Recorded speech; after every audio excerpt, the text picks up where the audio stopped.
Hey guys, tonight we are taking a long dusty road trip through 19th century India. Forget guidebooks and tour buses, your transportation is your own to feet. And your companions are, well, let's just say they're memorable. Fair warning though, your survival skills on this particular journey will be tested in ways you can't imagine. You might not make it past the first campfire.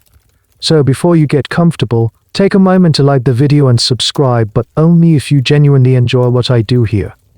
And while you're at it, maybe drop a comment and let me know what city you're listening from, and what time it is for you. It's always cool to see where our little history community is spread out across the globe. Now dim the lights, maybe turn on a fan for that soft background hum, and let's ease into tonight's journey together. The sun is a relentless molten coin in the sky. It beats down on the back of your neck, turning the dusty track ahead into a shimmering, hazy ribbon. It's the 1830 seconds, and you are a merchant or perhaps a pilgrim, or maybe just a traveler trying to get from one town to the next. The specifics don't matter as much as the universal truths of this road. Your throat is a desert, your pack feels heavier with every step, and the loneliness is as vast as the Indian plains stretching out on either side of you. For days you've been walking alone. You've heard the stories, of course. Whispers in the roadside inns, warnings from village elders about the dangers of these roads. Bandits, they say, are as common as the crows, but you're a person of modest means, carrying little of value beyond some cloth and a few rupees. You figure you're not worth the trouble. Still, the silence of the road, broken only by the crunch of your own footsteps and the buzz of insects, can play tricks on the mind. Every shadow seems to lengthen unnaturally, every rustle in the dry grass sounds like a footstep. Then you see them. Up ahead, resting in the shade of a large banyan tree, is a group of men. Maybe a dozen of them, maybe more. They are a mixed bunch, some old and weathered, with kind eyes and graying beards, some young and strong, laughing amongst themselves. They don't look like bandits. They look like travelers. Just like you. As you approach, cautiously, one of the older men looks up and gives you a warm, gap-toothed smile. He calls out, offering you a drink from his water skin. What choice do you have, really? Your own water is nearly gone, and the shade of that tree looks like paradise. You accept with a grateful nod, and the moment the cool water touches your lips, the tension in your shoulders begins to melt away. They make room for you in the shade. Their leader, a charismatic man named Amir Ali, introduces himself. He and his men, he explains, are soldiers and merchants, traveling to the next major city. They are a large group, he says, because there's safety in numbers. He invites you to join them. This feels like a blessing. A sudden, unexpected stroke of good fortune. These men are friendly, generous, and they seem to know these roads like the back of their hands. Some of them are fantastic storytellers, others are good listeners. They help you with your pack. They share their evening meal. And they seem genuinely interested in your life, your family, your destination. Their kindness feels like a shield against the dangers you've been dreading. As you walk with them over the next couple of days, you fall into a comfortable rhythm. You learn that they are incredibly organized. There's a man who always seems to scout ahead, returning with news of good resting spots or fresh water sources.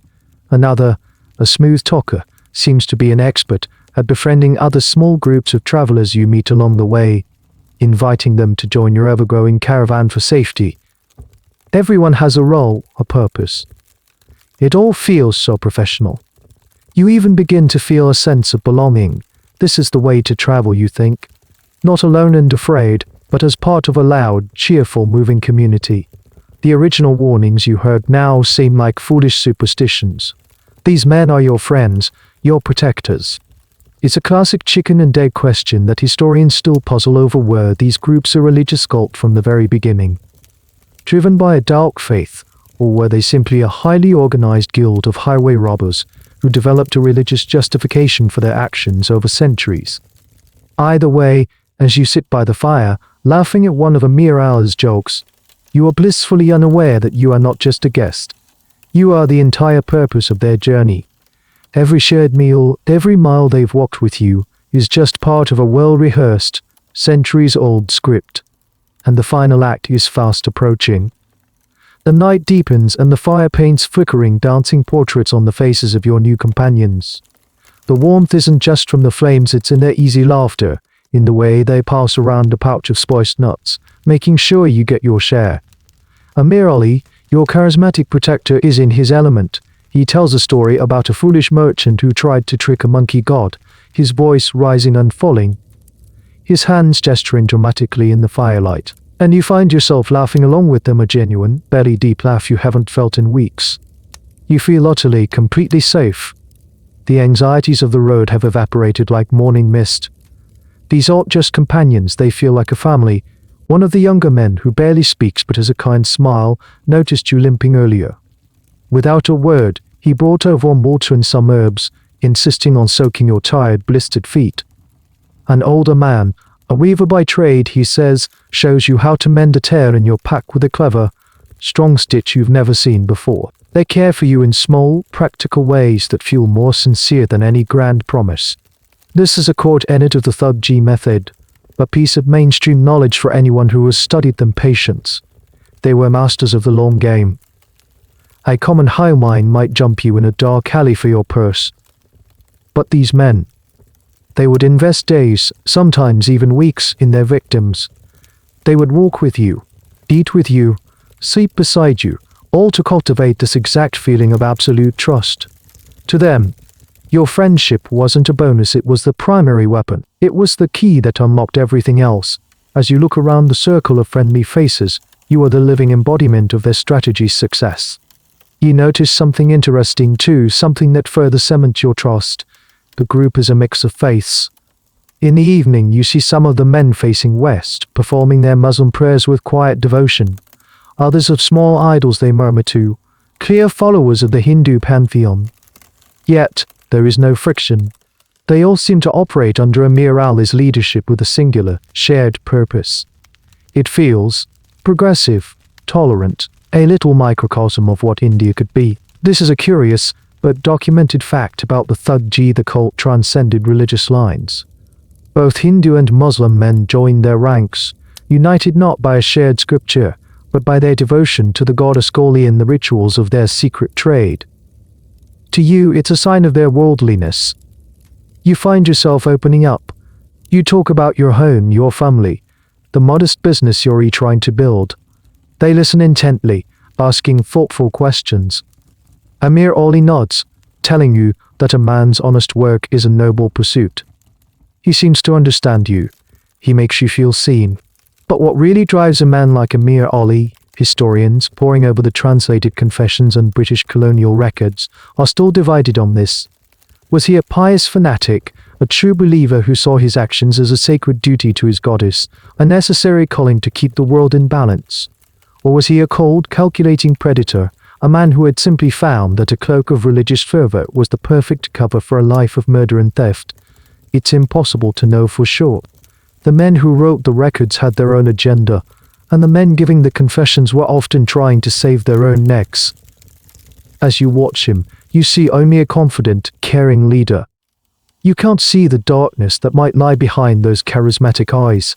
You can't imagine that this warmth is a carefully constructed stage.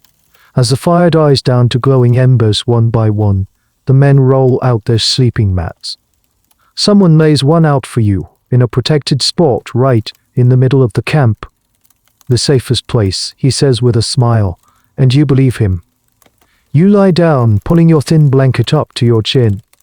The stars are brilliant in the ink-black sky. You can hear the soft breathing of the men around you, the gentle chirping of crickets.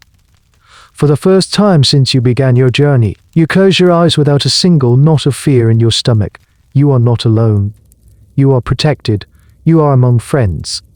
Your last conscious thought is one of profound gratitude. A few more days pass in this comfortable, nomadic routine. The road is still long, the sun is still hot, but with your companions, it's more than bearable, it's enjoyable. You become part of the group's rhythm. You know who the best storyteller is, who walks the fastest, who snores the loudest. You feel like you know them. The intimacy of the road has compressed weeks of friendship into a few short days.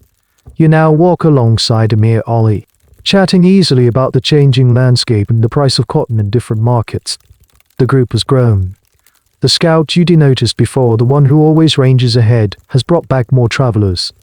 A family of 4, an elderly couple, another solitary merchant like yourself. Amir Ali welcomes them all with the same open-armed generosity he showed you. The camp is now a bustling, cheerful community of almost 30 people. Safety in numbers, you think to yourself, feeling even more secure. This is how it works. The Thuggee gangs, as they were later called, often operated by merging with smaller groups, swelling their numbers to create an overwhelming advantage for when the time came. The friendly inclusion of others wasn't just kindness, it was tactical. Tonight, you may camp in a secluded grove, well off the main road. The scout had found it earlier, praising its privacy in the soft ground, perfect for sleeping. The fire is lit, the evening meal is shared, and the familiar stories begin. But something is different tonight. The energy is off. The usual easy-going laughter feels a bit more forced. The glances between the original members of Amir Ali's crew seem quicker, more charged with meaning. But the air feels tight, like the moment before a thunderstorm. You dismiss it as travel fatigue. You're probably just imagining things. Then you hear it. It's a sound that doesn't belong to the natural chorus of the Indian night. It's not a cricket, not a frog, not the distant howl of a jackal. It's a bird call, sharp, guttural, and strangely timed. A sound like a strangled crow. You look around. None of the birds you know make a sound like that, especially not after dark. You see Amir Ali's head snap up. His eyes scan the camp. He makes eye contact with one of his lieutenants, a quiet, muscular man who has barely said 2 words to you the entire trip. Amir Ali gives a tiny, almost imperceptible nod. The lieutenant then clears his throat and lets out a different, but equally strange cry. This one sounds more like the sharp bark of a fox. Suddenly, the mood shift is no longer subtle. It's a physical change in the atmosphere, like a drop in air pressure. The men from Amir Ali's group, the ones you now realize were the original group, are no longer relaxing. Their bodies are coiled, their postures subtly altered. The man who had been mending your pack is now slowly, methodically rolling up his sleeves. The kind-eyed young man who soaked your feet is no longer smiling, his face is a blank, emotionless as mass. This was the signal, the JHIRNE, the call to action. It's a mainstream piece of Thuggee, or that they used a complex system of signals, verbal cues, hand gestures, and coded phrases to coordinate their actions with chilling efficiency. The bird call wasn't just a random noise, it was a command. It meant the time is right. The second call was the confirmation. All the guests, including you, the family of 4, the elderly couple, are oblivious. You're still trying to place the strange sound, wondering if it's some local nightjar you've never heard before. But was this signal system universal across all Thuggee groups? Here lies a point of academic debate.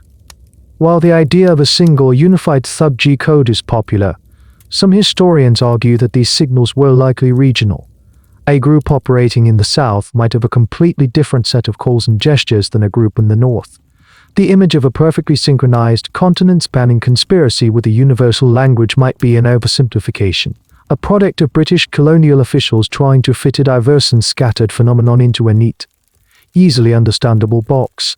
For you in this moment, the academic debate is meaningless. All you know is that the man who was telling a funny story just minutes ago is now standing up, stretching his arms as if to relieve a cramp. But his eyes are locked on the elderly merchant sitting across the fire. Another man, who had been complaining of a sore back, gets up and walks to stand casually behind you, his hands clasped behind him. The air is thick with a silent, terrifying understanding that you are not a part of, which just moments ago was a beacon of warmth and community, now feels like a stage. And you, the trusting traveler, are unknowingly at the very center of it. The world seems to slow down.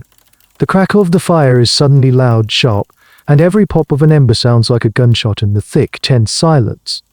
The man standing behind you is so close you can feel the warmth radiating from his body. You start to turn your head, a question forming on your lips. Maybe you'll ask him what that bird sound was. Maybe you'll comment on the strange mood, but you never get the chance. In a single, fluid motion, something whips over your head from behind. It's not a rope, it's softer, smoother, a length of cloth. It lands across your neck, and before you can even register what it is, it's pulled tight. Your breath catches in your throat. It's not a violent, choking grab. It's a firm, practiced, almost impersonal pressure. The air is instantly cut off. At the same time, the man behind you kicks the back of your knees, buckling your legs and sending you forward. Another man who had been sitting in front of you lurches forward to grab your hands, preventing you from clawing at the thing around your neck. It's all perfectly synchronized, a dance of horrific precision. Your mind, starved of air, flashes with confusion before terror takes hold. You see the same scene being repeated all around the campfire. The friendly weaver who taught you a new stitch now has his knee in the back of the other merchant, his arms pulling a similar cloth tight. The family of 4 is being swarmed, their surprised cries cut short almost as soon as they begin. There is no shouting from your attackers, no war cries, just a soft shuffle of feet on the dusty ground and the grunts of exertion. The silence is the most terrifying part. This isn't a frenzied attack, it's an execution. This is the moment of the embrace, the climax of their entire operation. The tool they're using is a rumala yellow silk or cotton scarf, about 30 inches long, with a knot or a coin tied in one end to provide a better grip and more focused pressure. The use of the rumal is the single most defining feature of the Thuggee, the one detail that has cemented their place in history. It was their sacred instrument. To kill with a rumal was not just murder, it was a religious rite. They believed that by strangling their victims they prevented the spilling of blood, an act that would have been an offense to their goddess. As your vision starts to tunnel, you're desperate, silent struggles growing weaker. You lock eyes with Amir Ali. He stands near the fire, not participating in the physical act, but directing it with small, precise gestures. A flick of the wrist here, a pointed finger there. His face is no longer the warm, charismatic mask you've come to know. It's the face of a foreman inspecting his work. There is no anger, no malice, no pleasure. There is only a detached, professional focus. He is simply completing a task, a sacred, bloody task. You see a flash of yellow everywhere, the rumal. But here's a strange, cold detail that often gets lost in the broader horror. The color yellow was deeply significant. The Thuggee saw it as the color of death, a symbol of their goddess Kali's destructive power. Many historical accounts describe the rumals as being yellow, sometimes dyed with turmeric, making them holy implements. It's a small, chilling piece of trivia that this symbol of betrayal was not a random rag, but a purpose-made, consecrated object. Your death is not just a robbery, it's a sacrifice on a makeshift altar. Why this method? Why the elaborate deception followed by the silent, bloodless strangulation? Historians still debate the practical versus the religious motivations. Was the strangulation method chosen for its silence, allowing them to dispatch large groups of travelers without alerting anyone who might be nearby? Or was the entire process, from the friendship to the final squeeze, a deeply ingrained religious performance passed down through generations?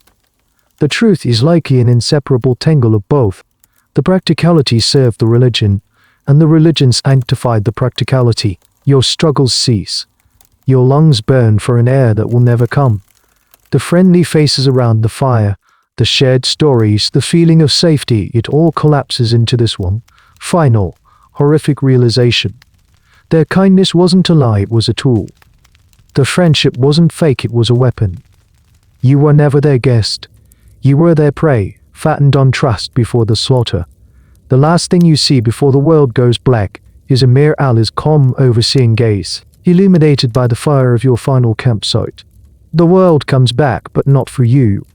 Your journey ended in that dusty grove, a silent victim in a ritual you never understood. But now let's pull the camera back.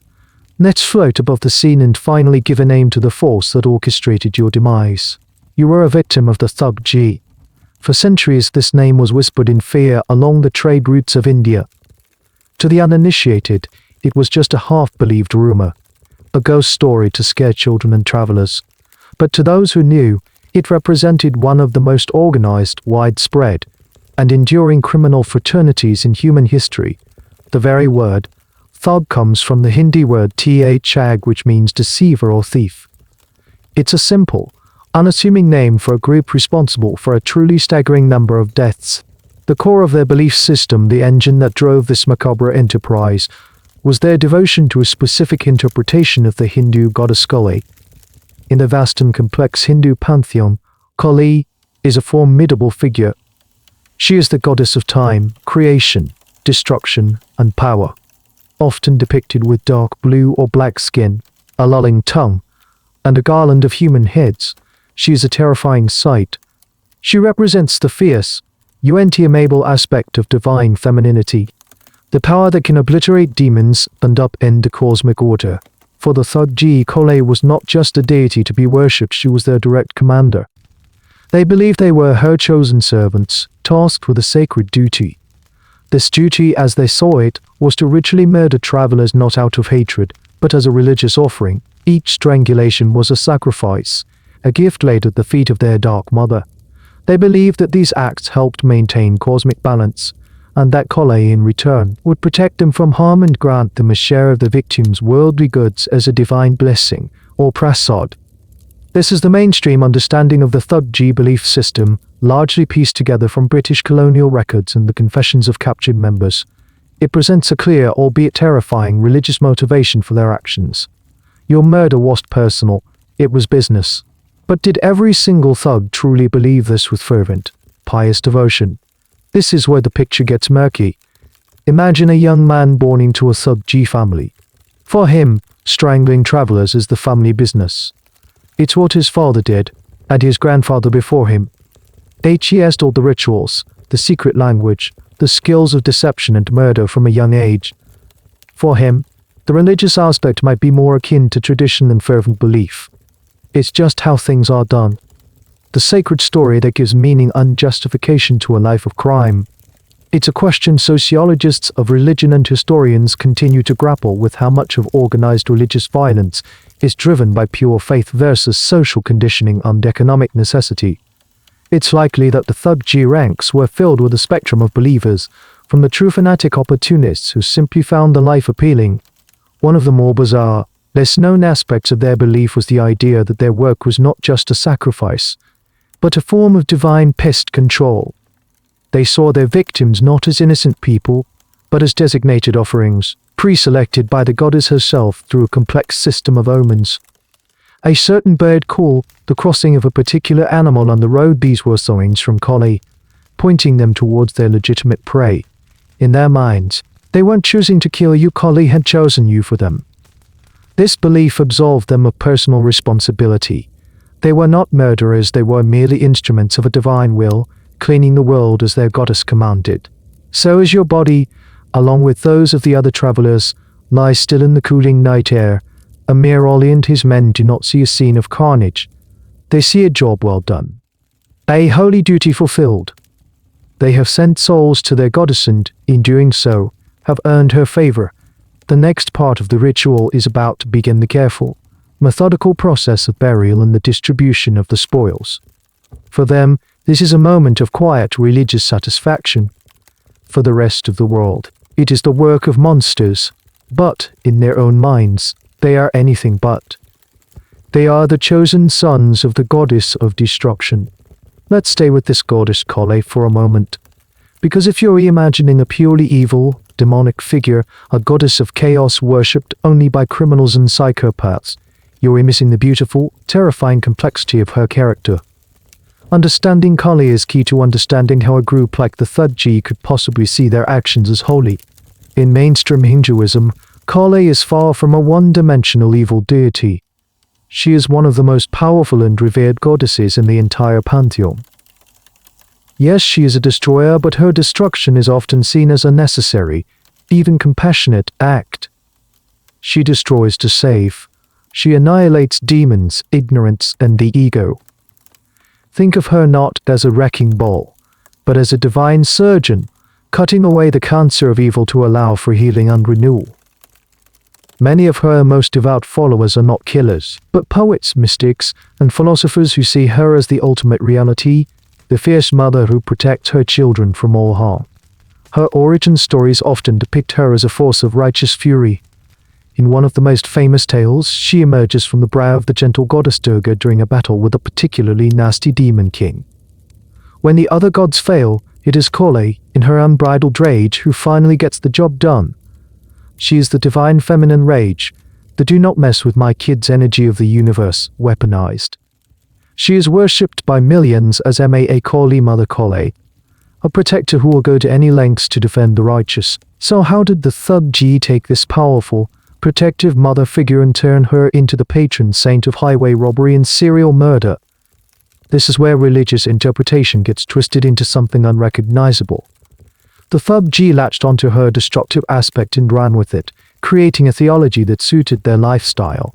They took her role as a slayer of demons and, as well created a myth where their victims were, in a way, the reincarnations of those demons. They effectively cherry-picked the parts of her identity that they liked: the destruction, the power, the darkness, and ignored the context of protection and compassion that usually surrounds her.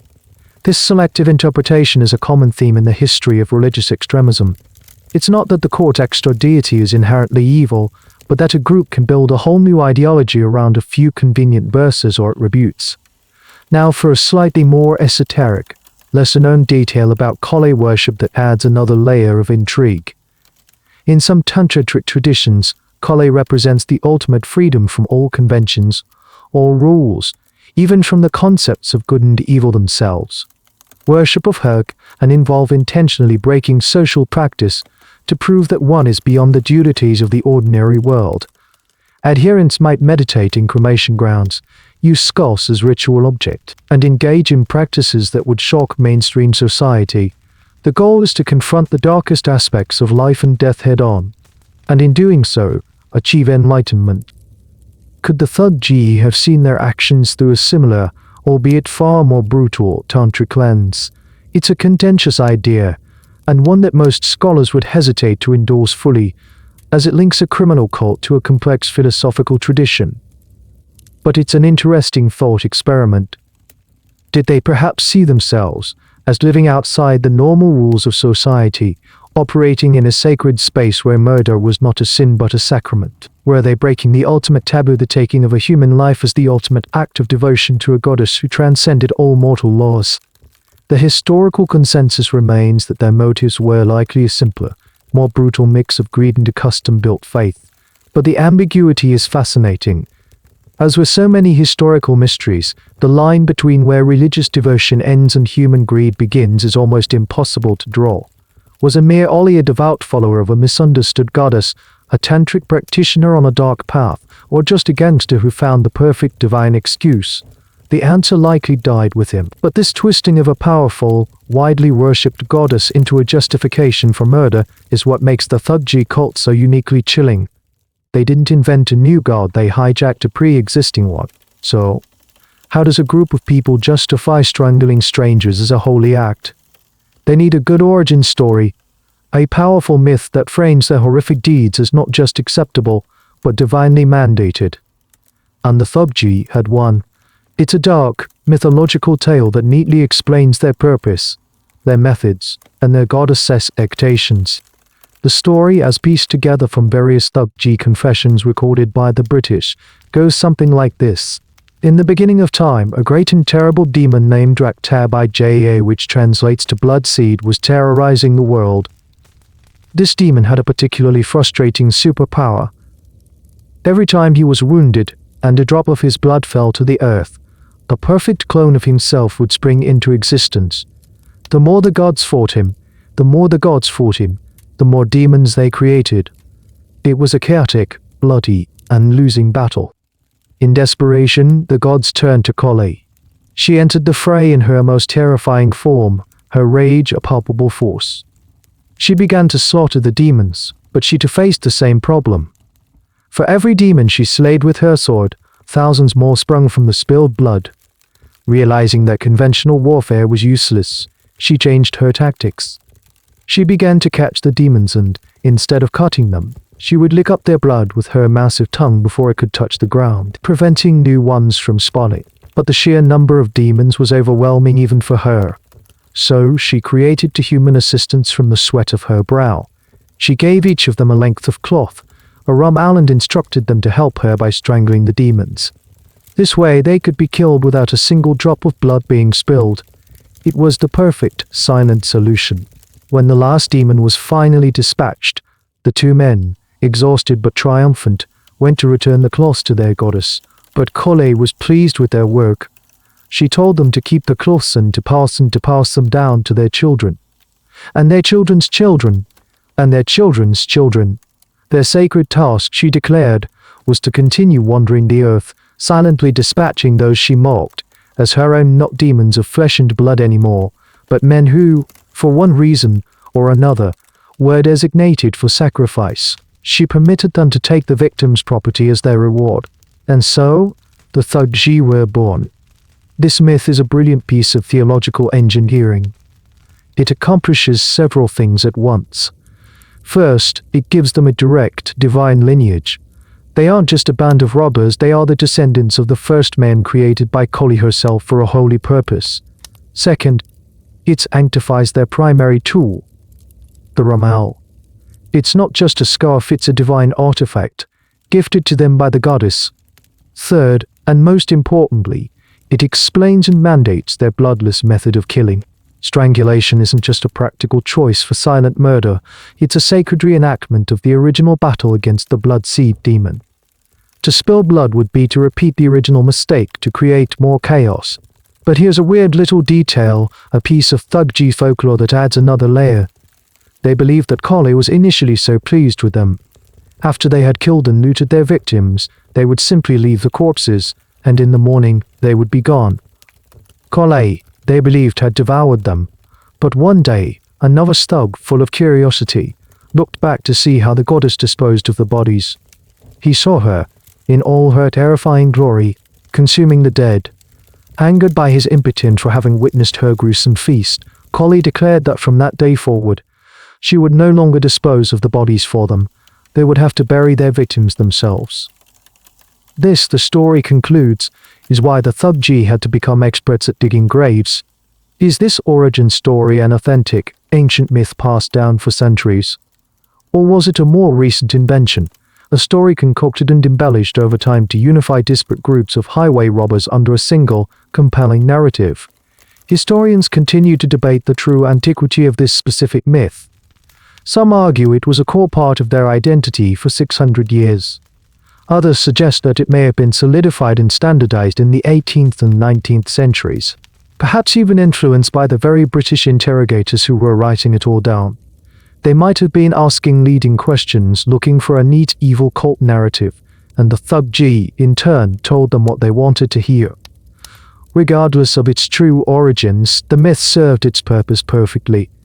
It gave every thug, from the leader down to the grave digger, a sense of belonging to something ancient, cosmic, and profoundly important.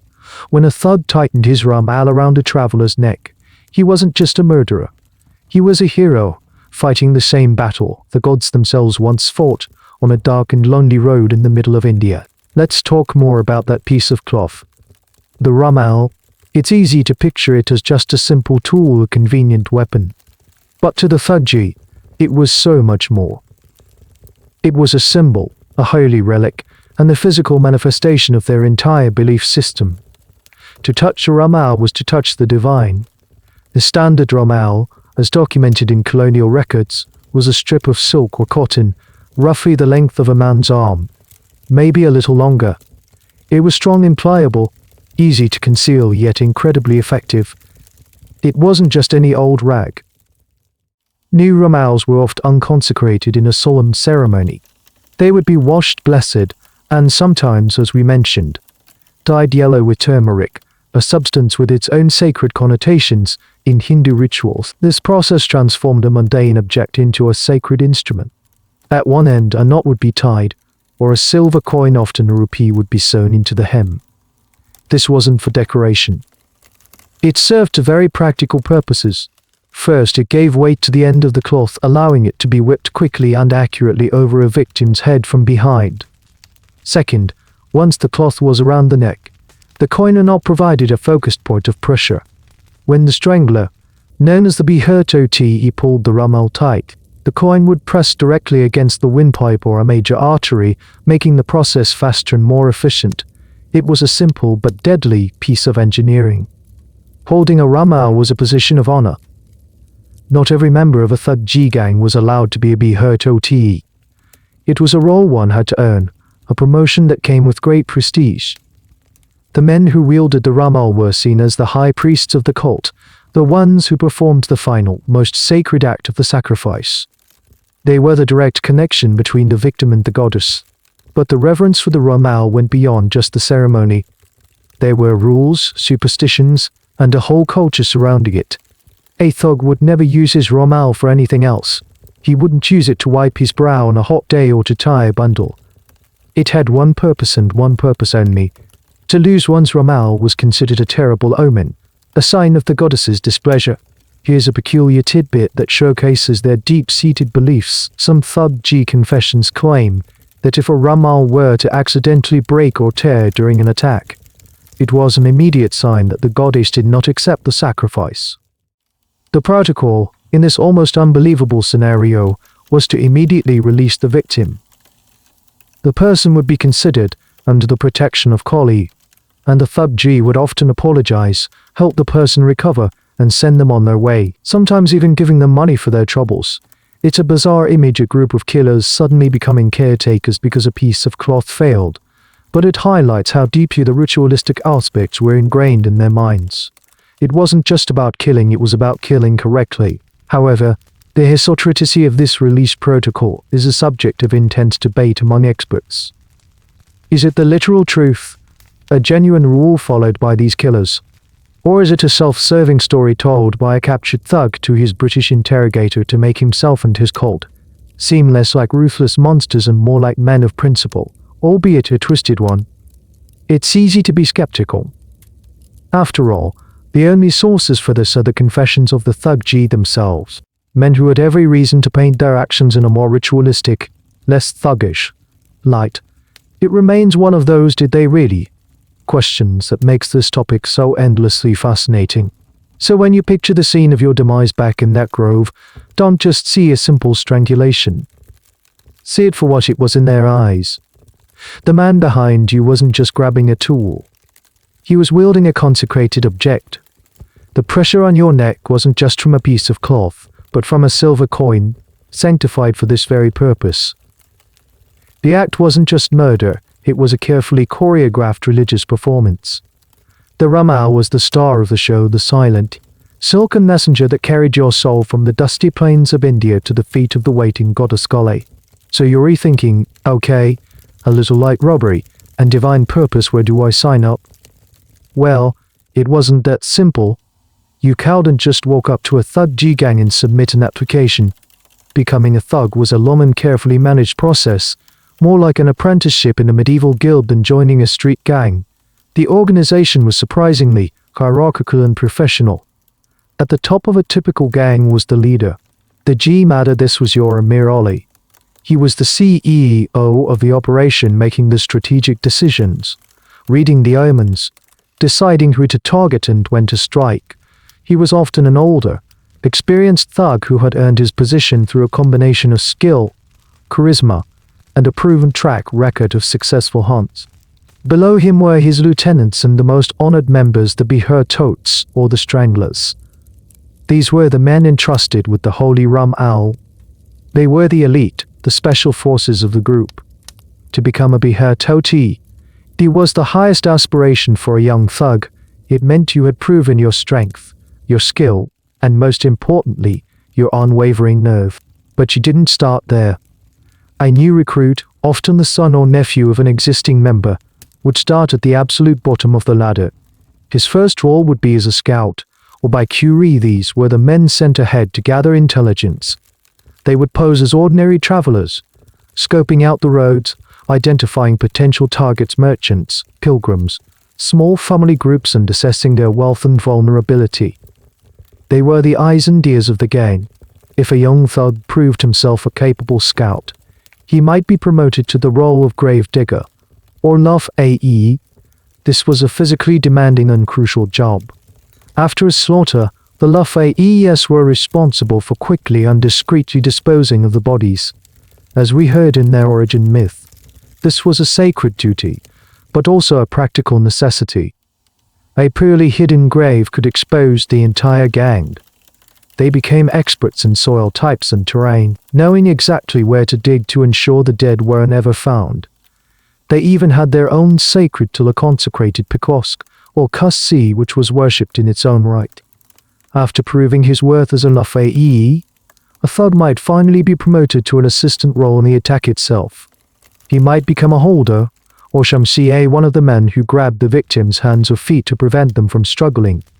This was a critical test of his courage.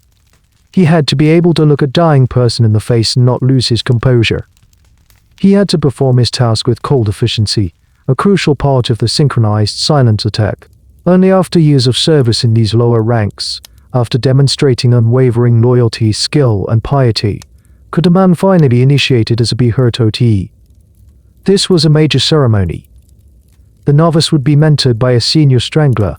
His guru, the guru, would teach him the precise techniques of the Ramal, the spiritual significance of the act, and how to stay detached and focused.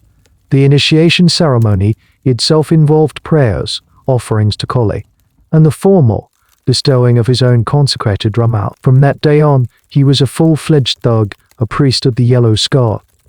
Now for a strange and frankly quite creepy piece of trivia about their training process.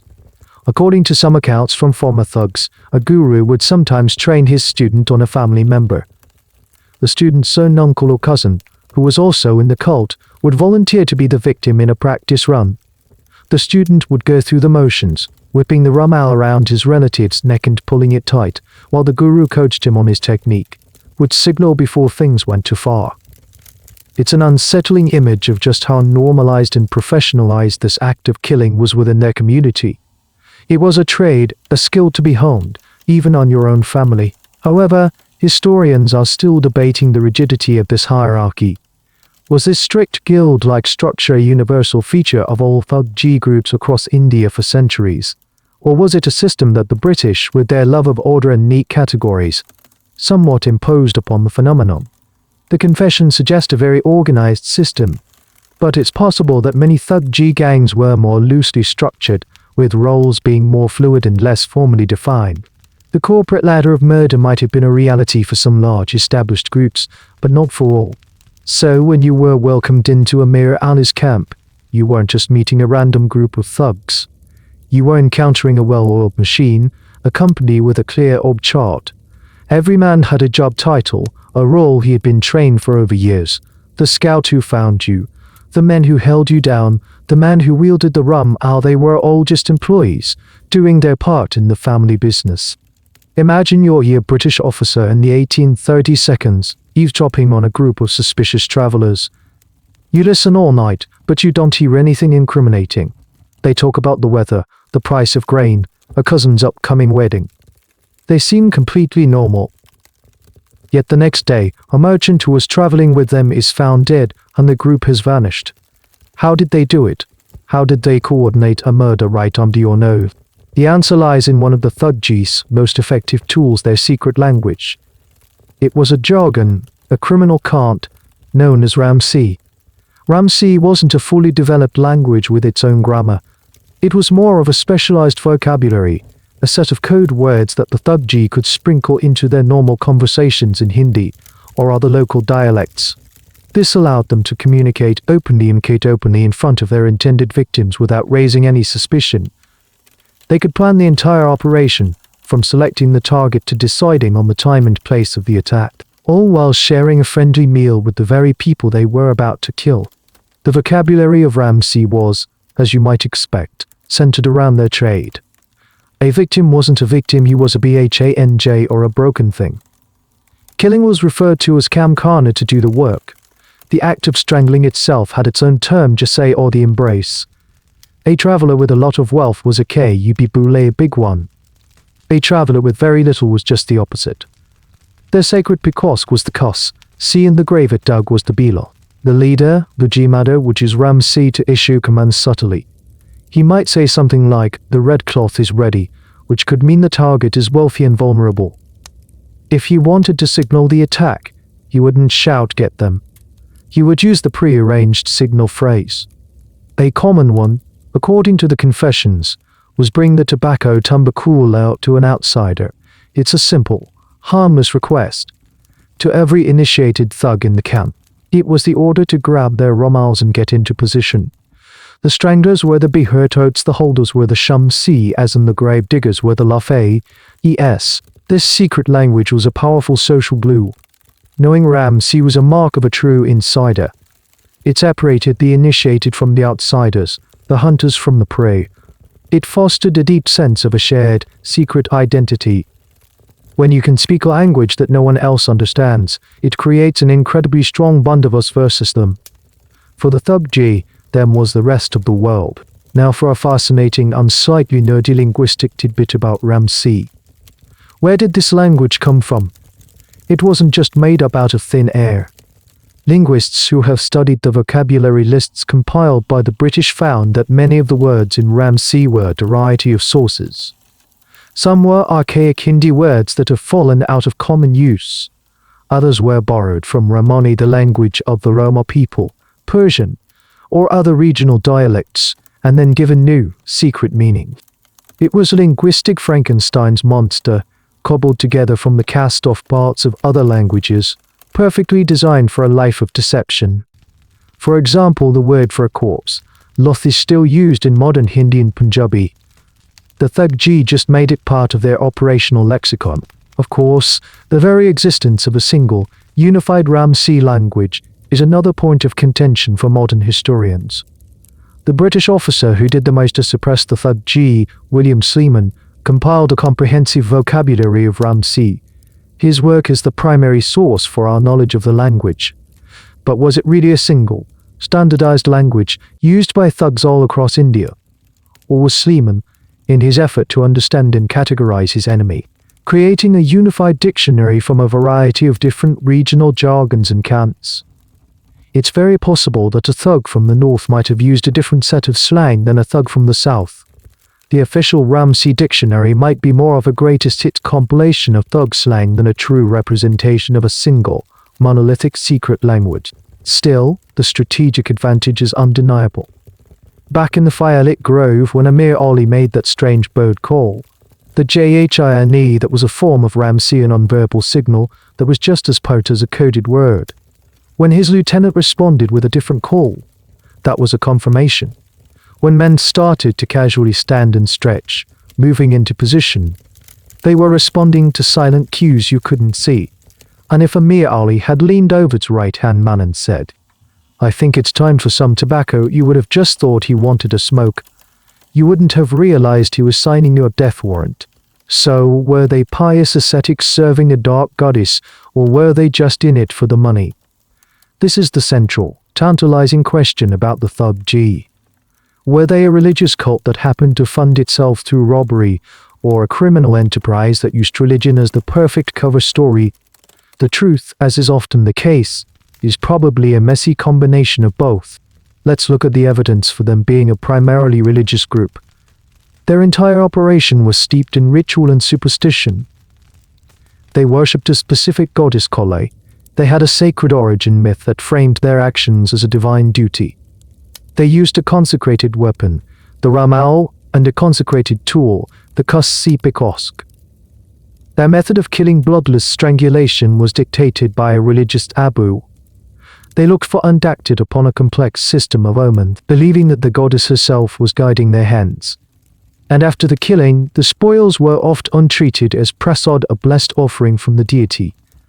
From this perspective, the robbery was almost an afterthought, a divine perk of the job. The real work was the sacrifice. This view is supported by many of the confessions recorded by the British. Captured thugs would often speak in deeply religious terms, describing their first murder as a profound spiritual experience, guided by their guru. They would express more fear of breaking a religious taboo, like spilling blood or ignoring a bad omen than of being caught. This paints a picture of men genuinely convinced they were on a divine mission. Now, let's flip the coin and look at the evidence for them being a highly organized crime syndicate. First and foremost, They were incredibly wealthy, or at least their leaders were. A successful Thuggee gang could amass a fortune in gold, jewels, and valuable goods over a year of hunting. They specifically targeted travelers who looked like they were carrying wealth, merchants, tax collectors, soldiers carrying their pay. They were, in essence, a ruthlessly efficient robbery operation. The distribution of the loot was also highly organized, much like a modern criminal enterprise splitting its score. The leader, the G-Madder, would always get the largest share. The elite stranglers, the Beher-totes, would get the next cut. Then came the holders, the scouts, and the grave diggers. A portion of the loot was also set aside for a corporate fund used to bribe local officials, pay for intelligence, and support the families of any thugs who were killed or captured. Another portion was dedicated to religious ceremonies and offerings to Kale. It was a well-run business. This more cynical view suggests that the religious trappings were a form of psychological manipulation. The leaders used the cult-like ideology to ensure the loyalty and obedience of their recruits. It's easier to convince a man to kill if you tell him it's God's will. It's a powerful tool for control. For the average thug, the promise of both heavenly reward and earthly riches was a potent combination. Here's a little-known detail that complicates the purely religious argument: what did they do with the non-valuable items? While gold and silver were treated as the main prize, they took everything. Clothes, cooking pots, pack animals, cheap trinkets. These goods were often sold in distant markets where no one would recognize them. This sounds less like receiving a divine blessing and more like a very practical, non-supernatural liquidation of stolen assets. They were professional thieves, and they left nothing behind. So, which is it? The academic world remains deeply divided on this faith versus greed debate. Early British accounts, particularly those of William Sleeman, tended to portray the Thuggee as really terrifying death cult. This made for a sensational story and helped justify the British colonial mission to bring civilization to a simply barbaric land.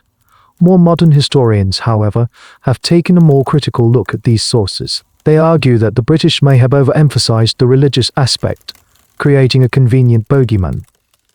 They suggest that we should see the Thuggee more as a socio-economic phenomenon, a hereditary guild of professional robbers, a caste of criminals that existed outside the normal social structure.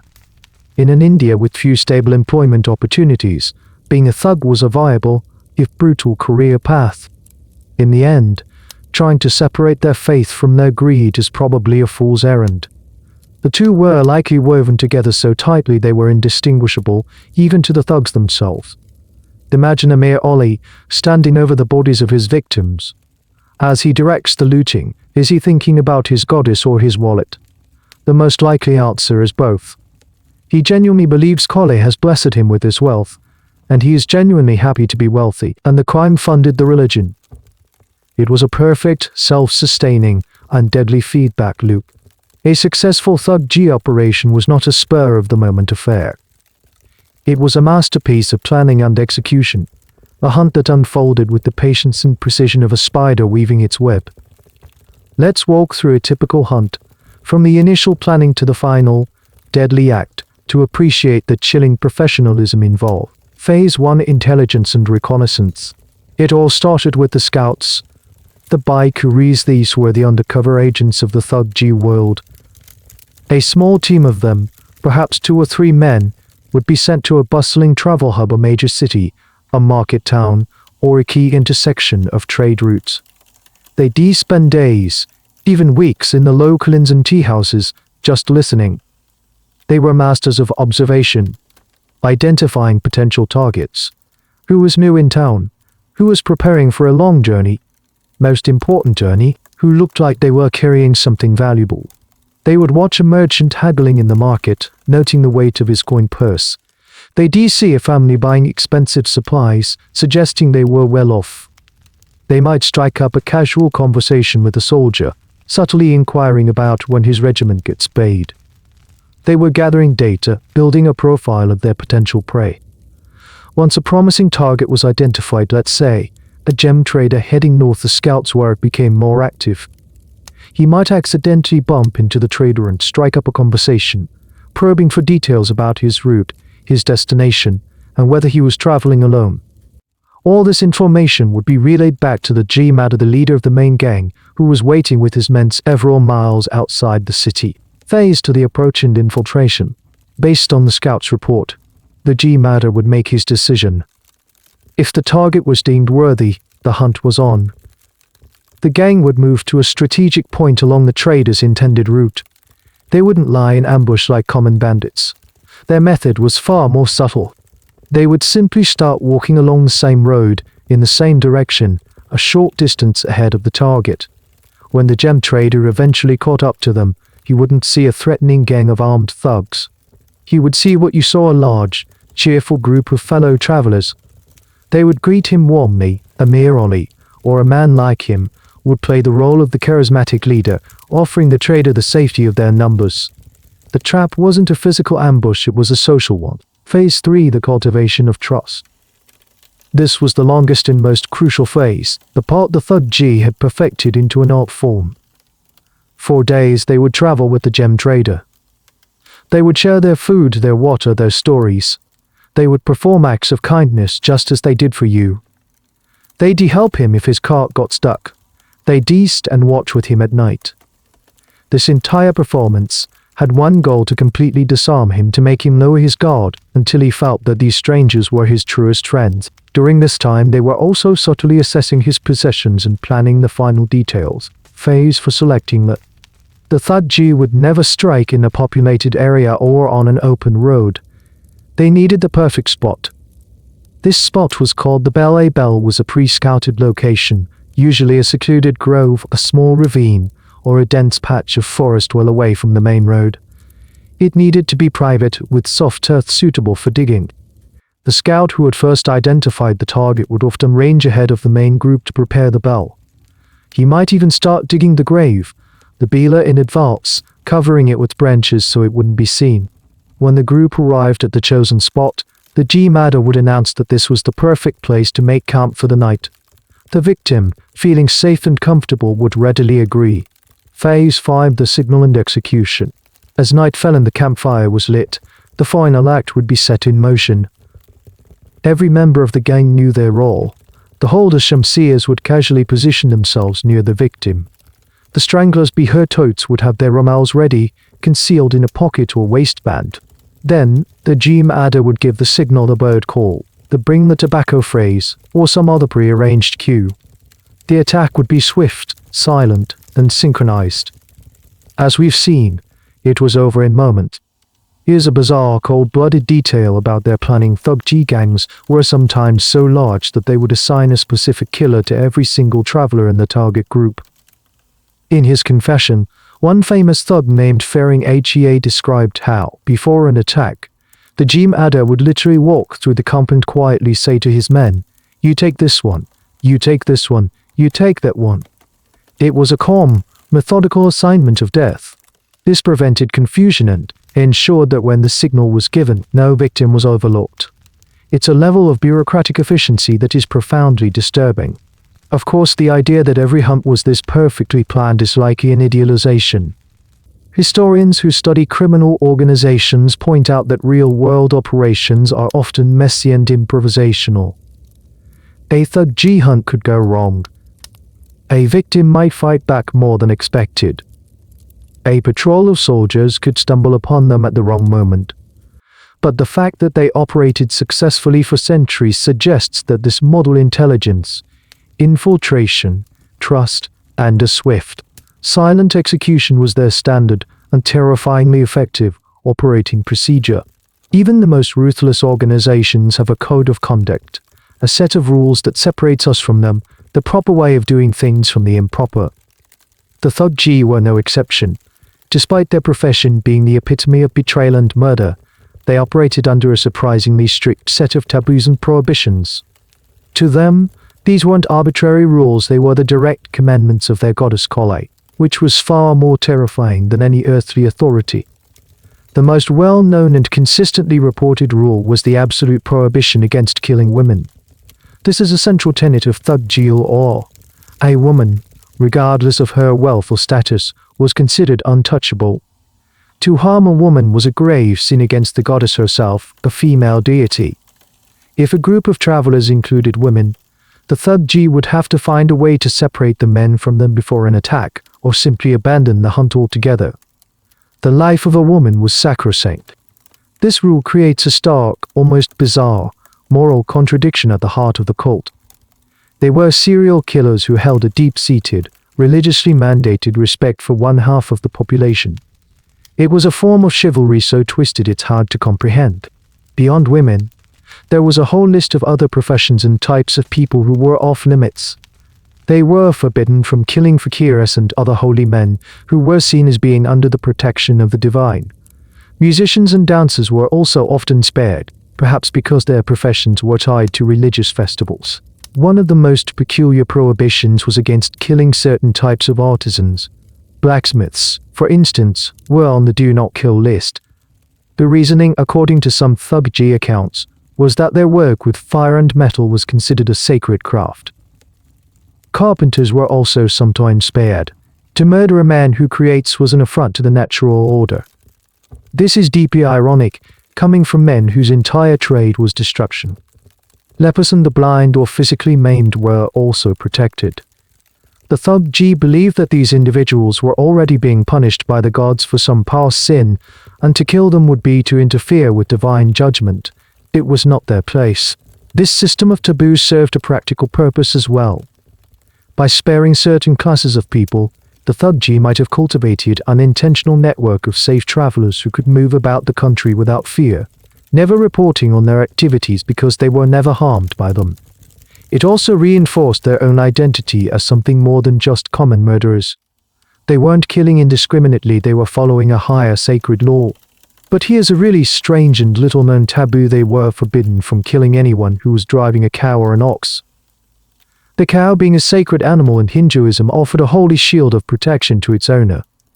A thug seeing a merchant driving an ox cart laden with goods might have to let him pass, grumbling at his bad luck because the presence of the sacred animal made the target untouchable. They would have to wait until the man sold his ox or stabled it for the night. Now, as with all things Thuggee, we have to ask the critical question: how strictly were these rules actually followed? This is where historians find themselves in a heated debate. The official party line, coming from the most famous thug confessions, presents this code as absolute and unbreakable. But was it really? It's hard to believe that a gang, after spending a week tracking a wealthy merchant, would simply let him go because he happened to have his wife with him. Some evidence suggests that the rules were flexible. There are accounts of Thuggee gangs finding loopholes. For example, if a woman was a target, they might separate her from the group and then have a Muslim member of the gang kill her, as he wouldn't be bound by a Hindu taboo concerning the goddess. There are also darker, more debated reports of the Thuggee doing away with female witnesses, justifying it as a regrettable necessity. The historical record is messy and contradictory, filled with both claims of pious adherence to the rules and grim evidence of exceptions being made when the prize was great enough. Ultimately, this code of conduct reveals the complex psychology of the Thuggee. It shows a group of men trying to impose a moral and spiritual order onto a lifestyle of profound violence and chaos. The rules allowed them to believe they weren't monsters. They were discerning professionals, holy warriors, not common thugs. The taboo against killing a woman, even as they prepared to murder her husband standing right next to her, was a way for them to maintain a sense of honor, a sense of righteousness, in the midst of their dark work. It was a moral line in the sand drawn by a hand that was stained with the blood of countless men. The deed is done. The camp is silent, save for the crackling of the fire and the quiet, methodical movements of the thugs. The victims, including you, lie still.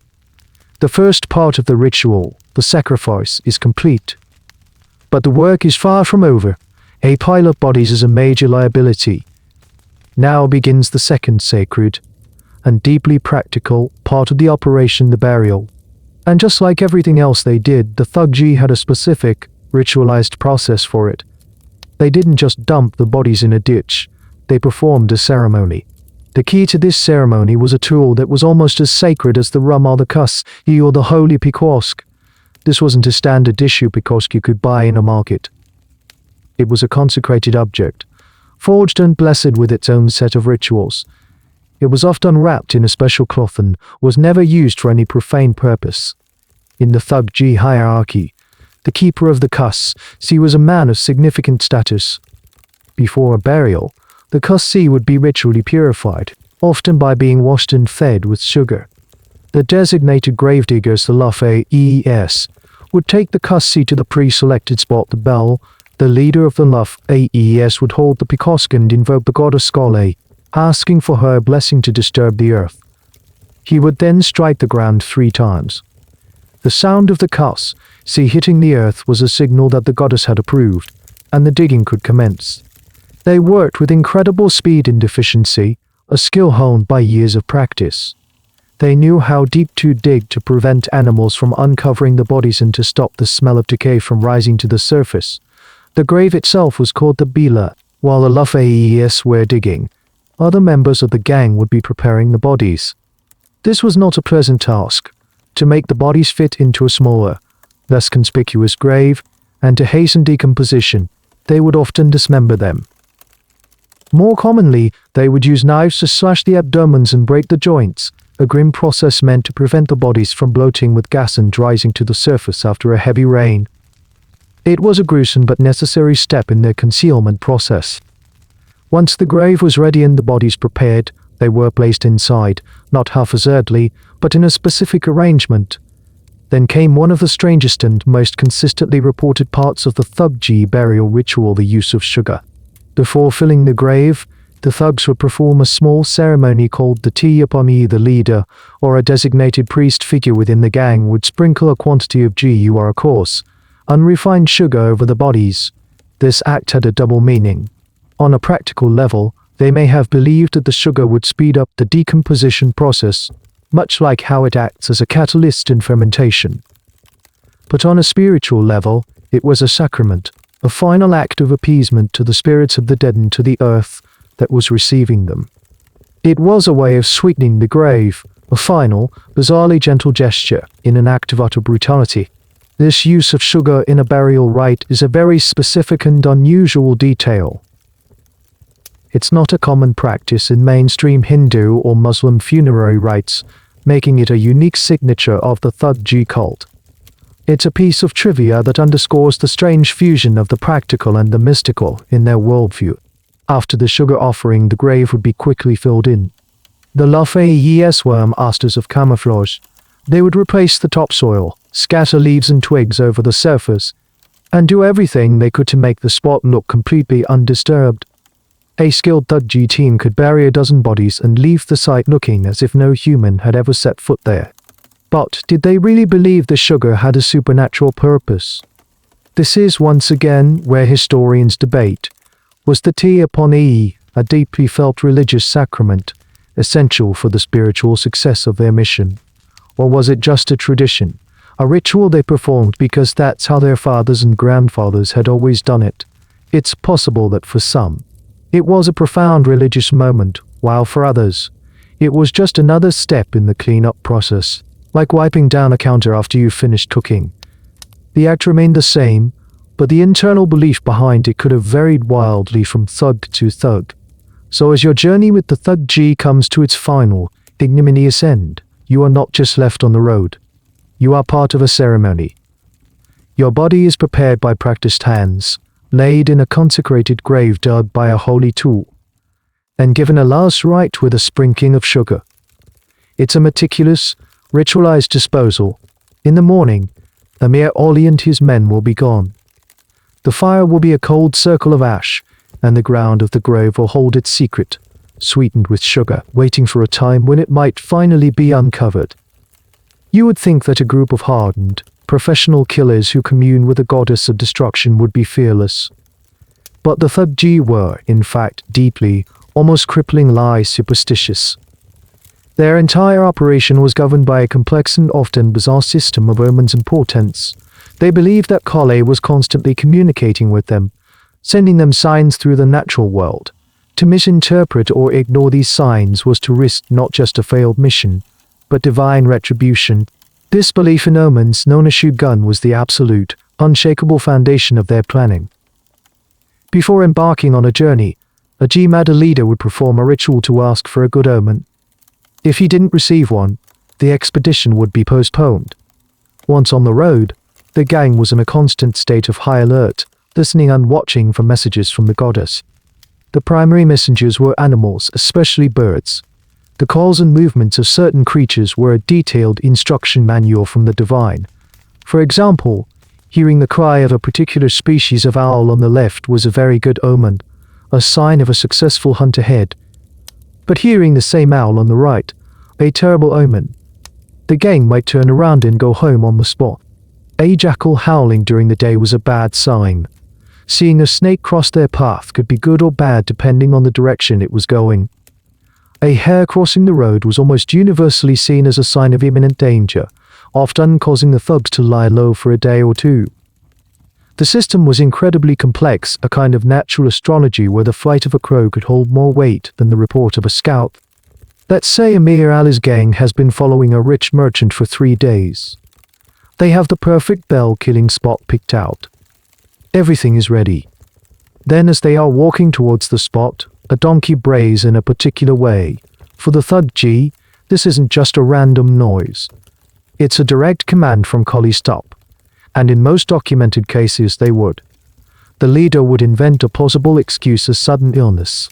A need to change route and the attack would be called off. The merchant, blissfully unaware that he was just saved by a braying donkey, would go on his way marveling at the strange but fortunate turn of events. This reliance on omens seems, from a modern perspective, like a massive operational weakness.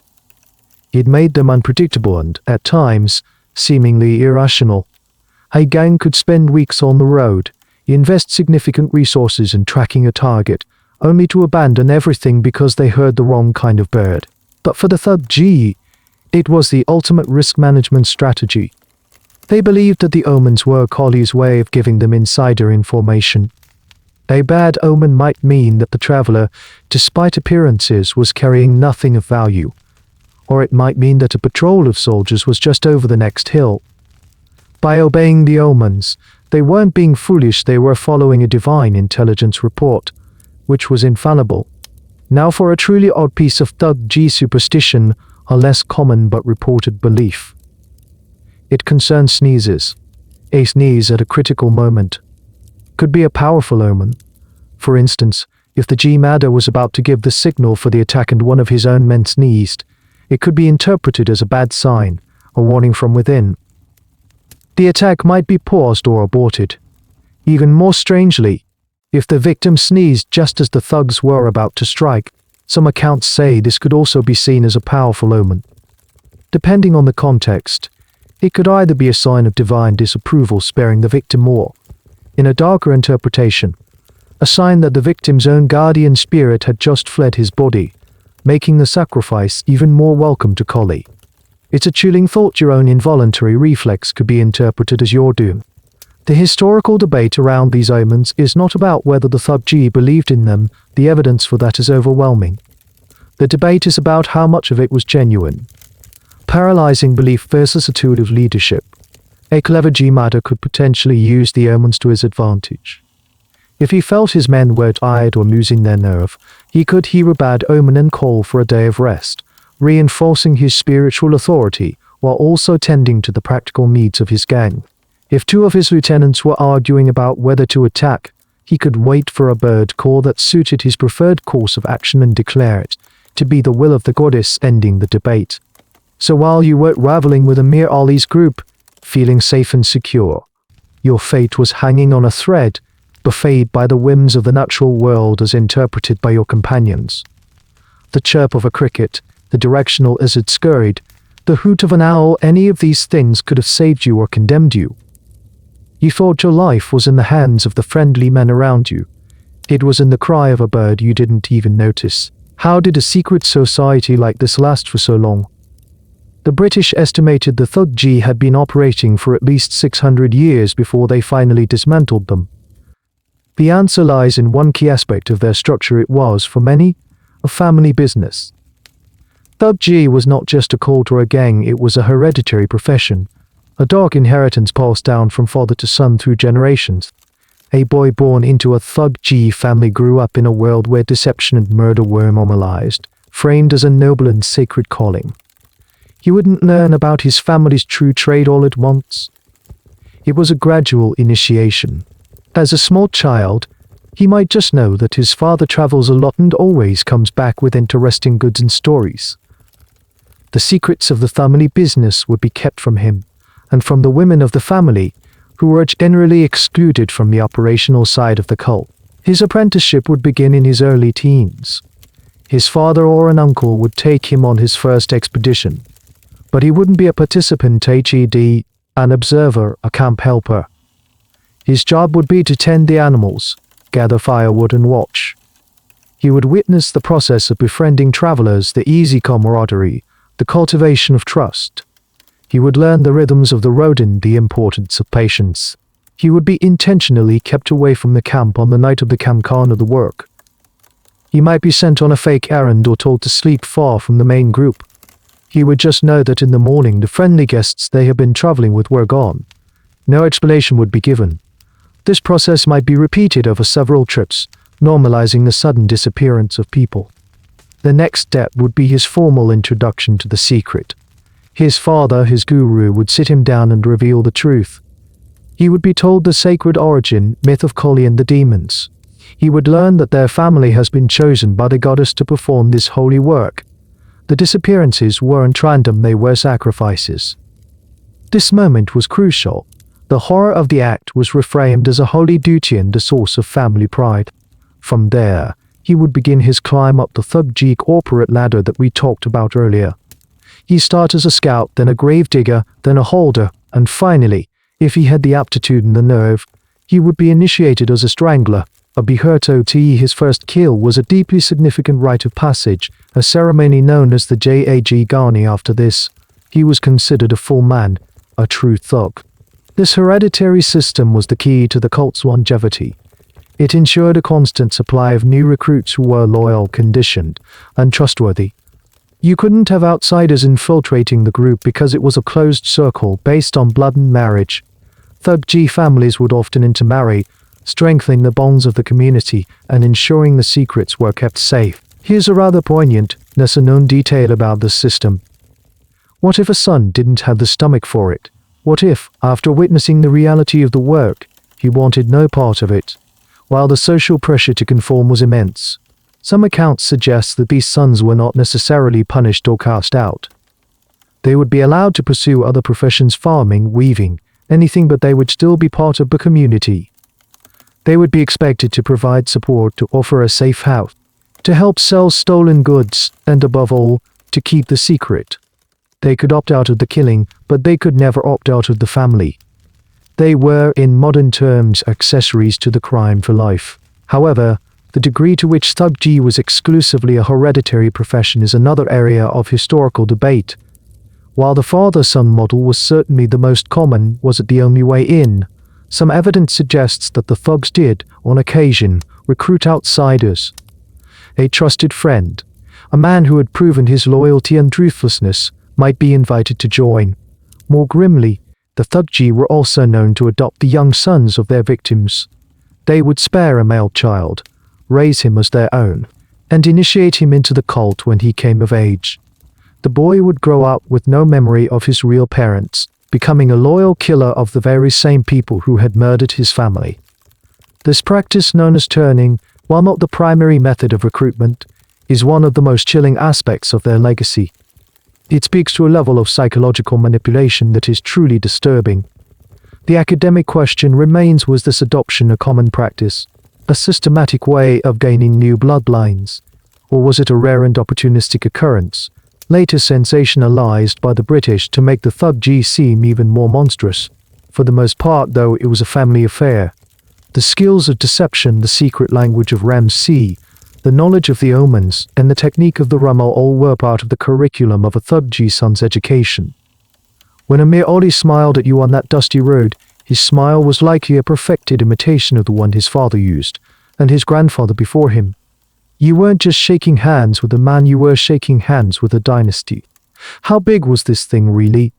Was it just a few scattered gangs of high wine who happened to share a similar method? Or was it something bigger? The picture that emerged from the British investigations in the 1830s was staggering. The Thuggee were not just a local problem. They were a vast, continent-spanning secret society, a shadow network that stretched across the length and breadth of the Indian subcontinent, from the foothills of the Himalayas in the north to the tropical coasts of the south, from the deserts of Rajasthan in the west to the jungles of Bengal in the east. Thuggee gangs were operating with impunity. A traveler could set out from Delhi, hoping to reach Calcutta, and be under threat from different Thuggee groups for almost the entire journey. There was no single safe road. The sheer scale of their operation is one of the most accepted and most shocking pieces of mainstream knowledge about them. The British, during their main suppression campaign, identified and convicted over 3,000 thugs, and those were just the ones they caught. The total number of active members across India at any given time could have been in the tens of thousands. These weren't independent, isolated cells either. While each gang, under its GMADA, operated with a degree of autonomy, there was evidence of a larger, interconnected network. Gangs from different regions would sometimes collaborate on a particularly large or difficult target. They would share information about the movements of valuable convoys or the patrol schedules of local authorities. A thug from a gang in the north could travel to the south and, using the secret signs and the language of Ramsey, could find and be accepted by a local gang. It was a nationwide fraternity of killers. This network allowed them to operate with incredible efficiency. A gang could commit a series of murders in one province and then travel hundreds of miles to another to sell the stolen goods, where no one would recognize the items or suspect their origin. They were ghosts, moving along the arteries of the nation, preying on the lifeblood of its commerce and travel. The total number of their victims is a subject of horrifying speculation. Because they were so good at hiding the bodies and operated for so long, getting an exact count is impossible. The most conservative estimates, based on the confessions of captured thugs, place the number in the tens of thousands. However, some thugs confessed to being part of gangs that killed dozens of people every year for decades. One of the most famous thugs, a man named Baran, was alleged to have personally strangled over 125 people and been present at the murders of over 900. While these numbers might be exaggerated, they point to a terrifying reality. The Guinness Book of World Records once credited the Thuggee with being responsible for an estimated 2 million deaths. This number is now widely considered to be a wild exaggeration, a product of colonial-era sensationalism.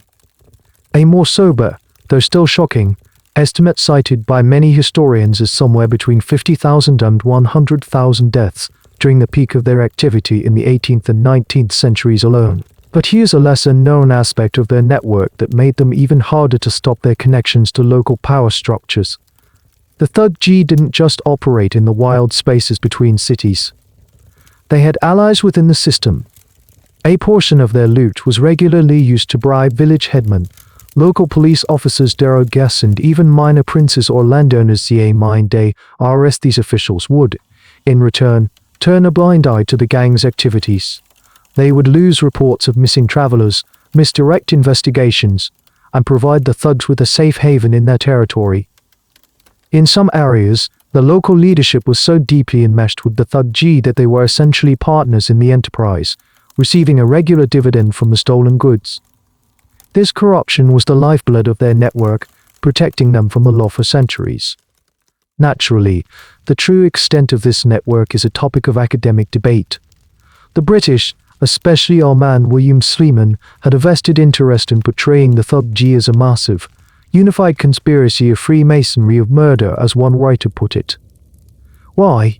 Because a giant, organized threat required a giant, organized response, thus justifying a massive expansion of British police and intelligence power across the subcontinent. Some modern historians argue that the British may have connected the dots too eagerly. They might have taken what was a collection of disparate, regional criminal traditions and lumped them all together under the single, terrifying banner of Thuggee, exaggerating their level of central organization. They might have created the nationwide conspiracy in their own reports. Even with that caveat, the evidence remains overwhelming. From the testimony of thousands of captured thugs from all corners of India, a clear picture emerges.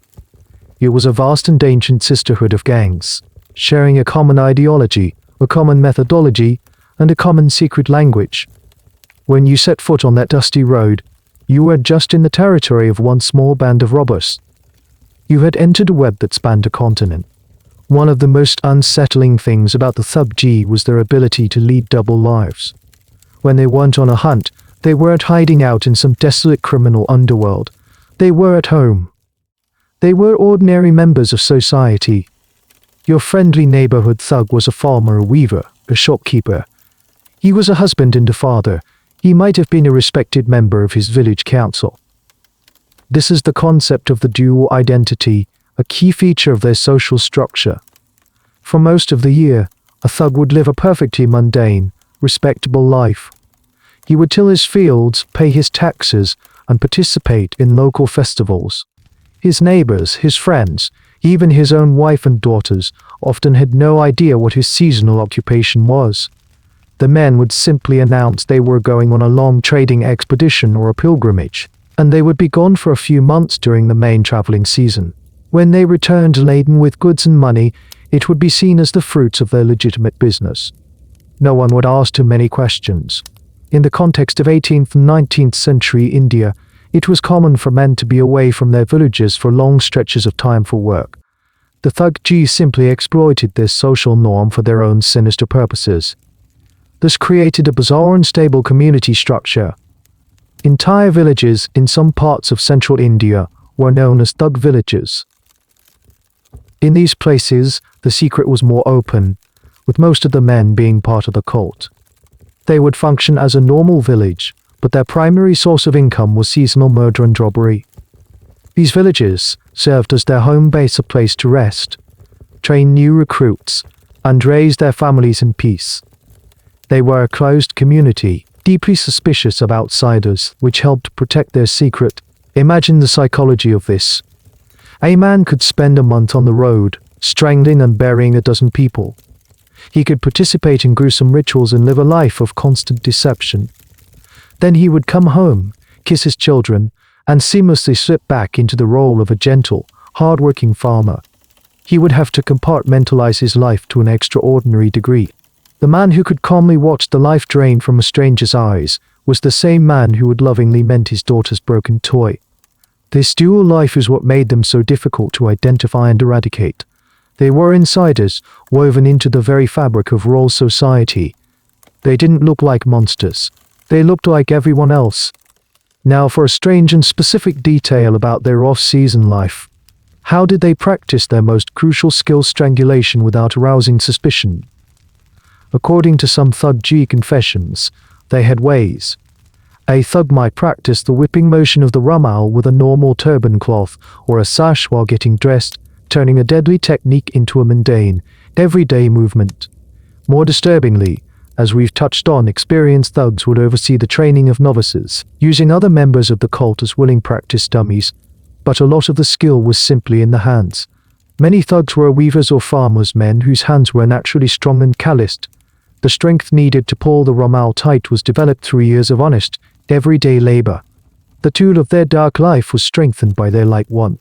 Of course, the idea that every thug was a master of this psychological split is likely an oversimplification. This is a point of debate among historians and psychologists. Was it really a clean break between their two lives? Or did the violence bleed over into their home life?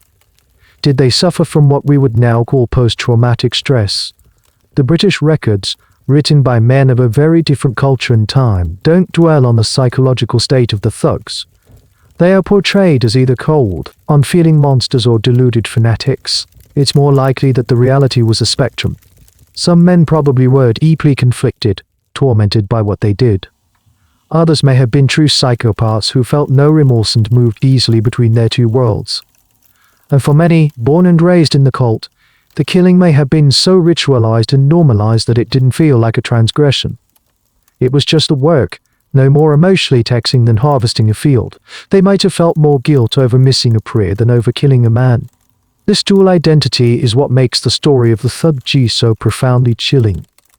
The monster wasn't a goblin hiding in a cave. He was your neighbor, the man you shared tea with in the village square, the one who complimented your healthy-looking crops. Could be the same man who would befriend you on the road and, with that same friendly smile, led you to your grave. The threat wasn't from outside the community, it was embedded deep within it. For centuries, the Thuggee operated in the shadows, a deadly secret known mostly to their victims and their corrupt local allies.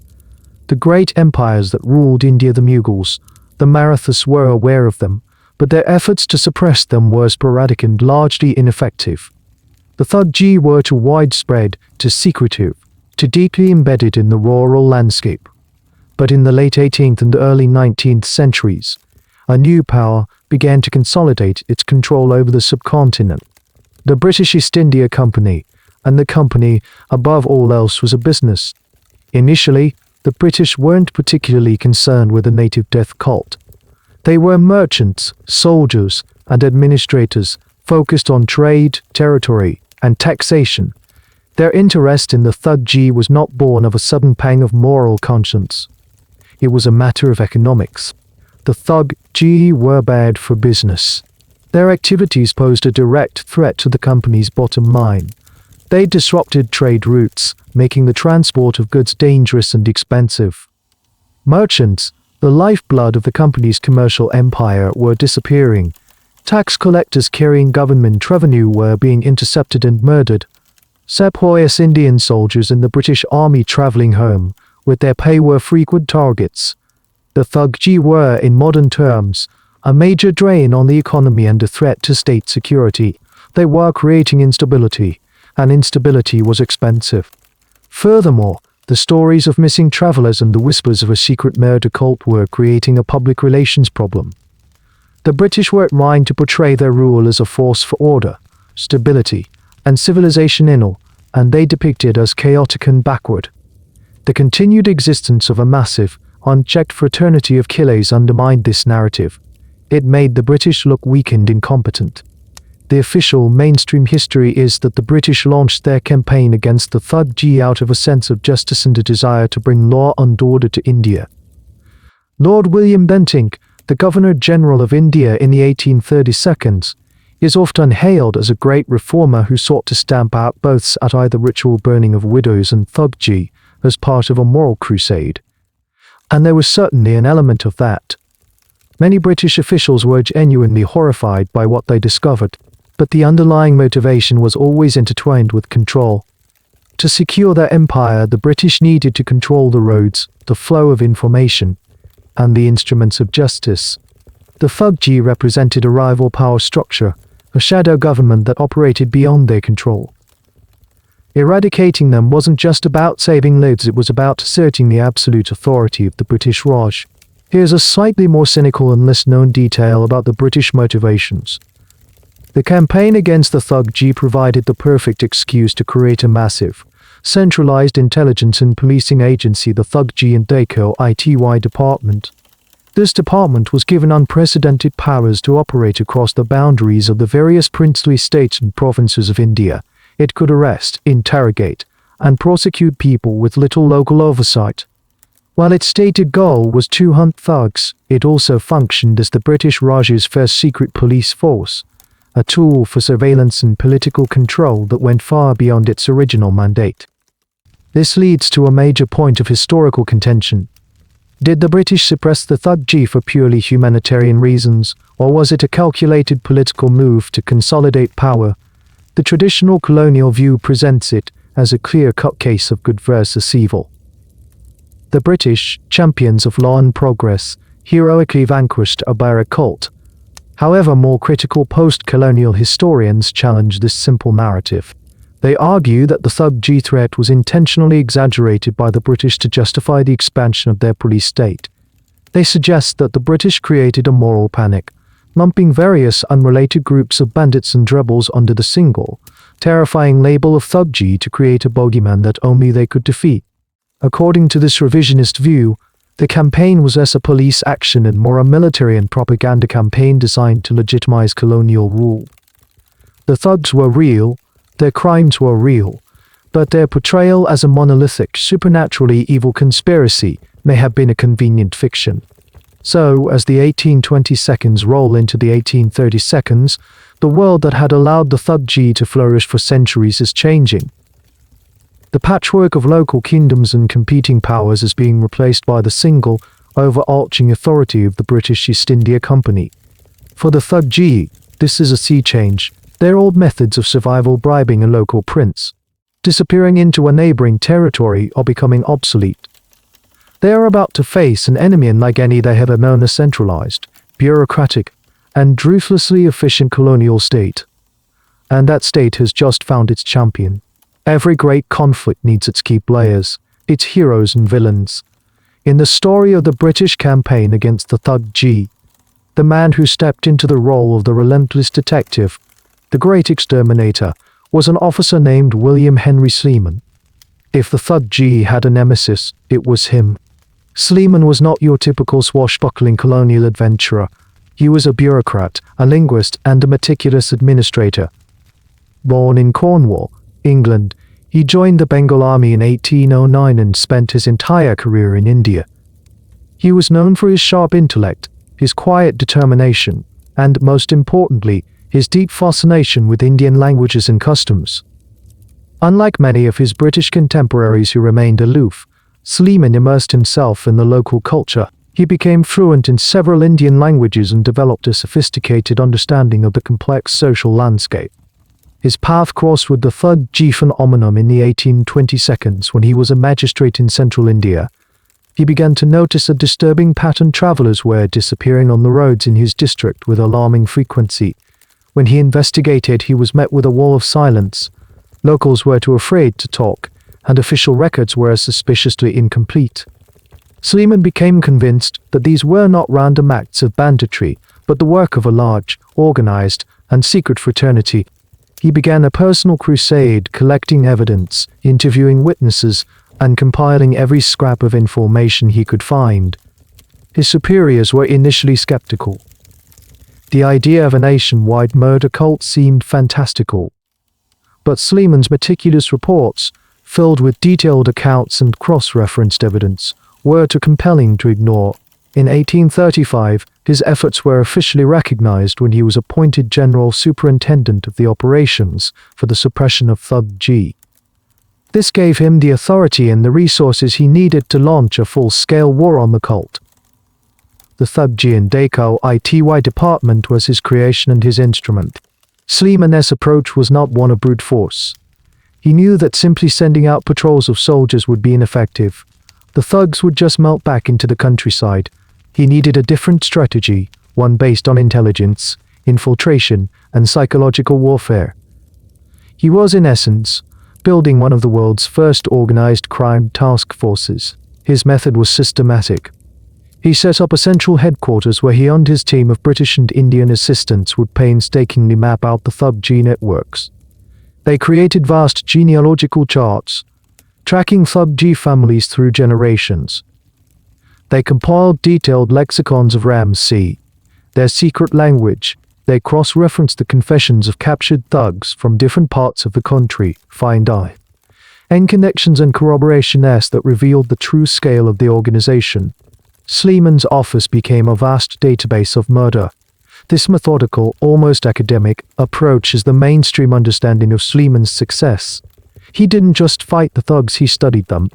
He treated the problem not as a military campaign, but as a complex criminal investigation. But here's a lesser-known and slightly less heroic detail about Sleeman's character. He was also a master of propaganda. He wasn't just a detective, he was a storyteller. His book, Romasiana, or A Vocabulary of the Peculiar Language Used by the Thugs, was more than just a dictionary. It was a carefully crafted narrative that sensationalized the Thuggee, painting them as demonic, almost supernatural figures.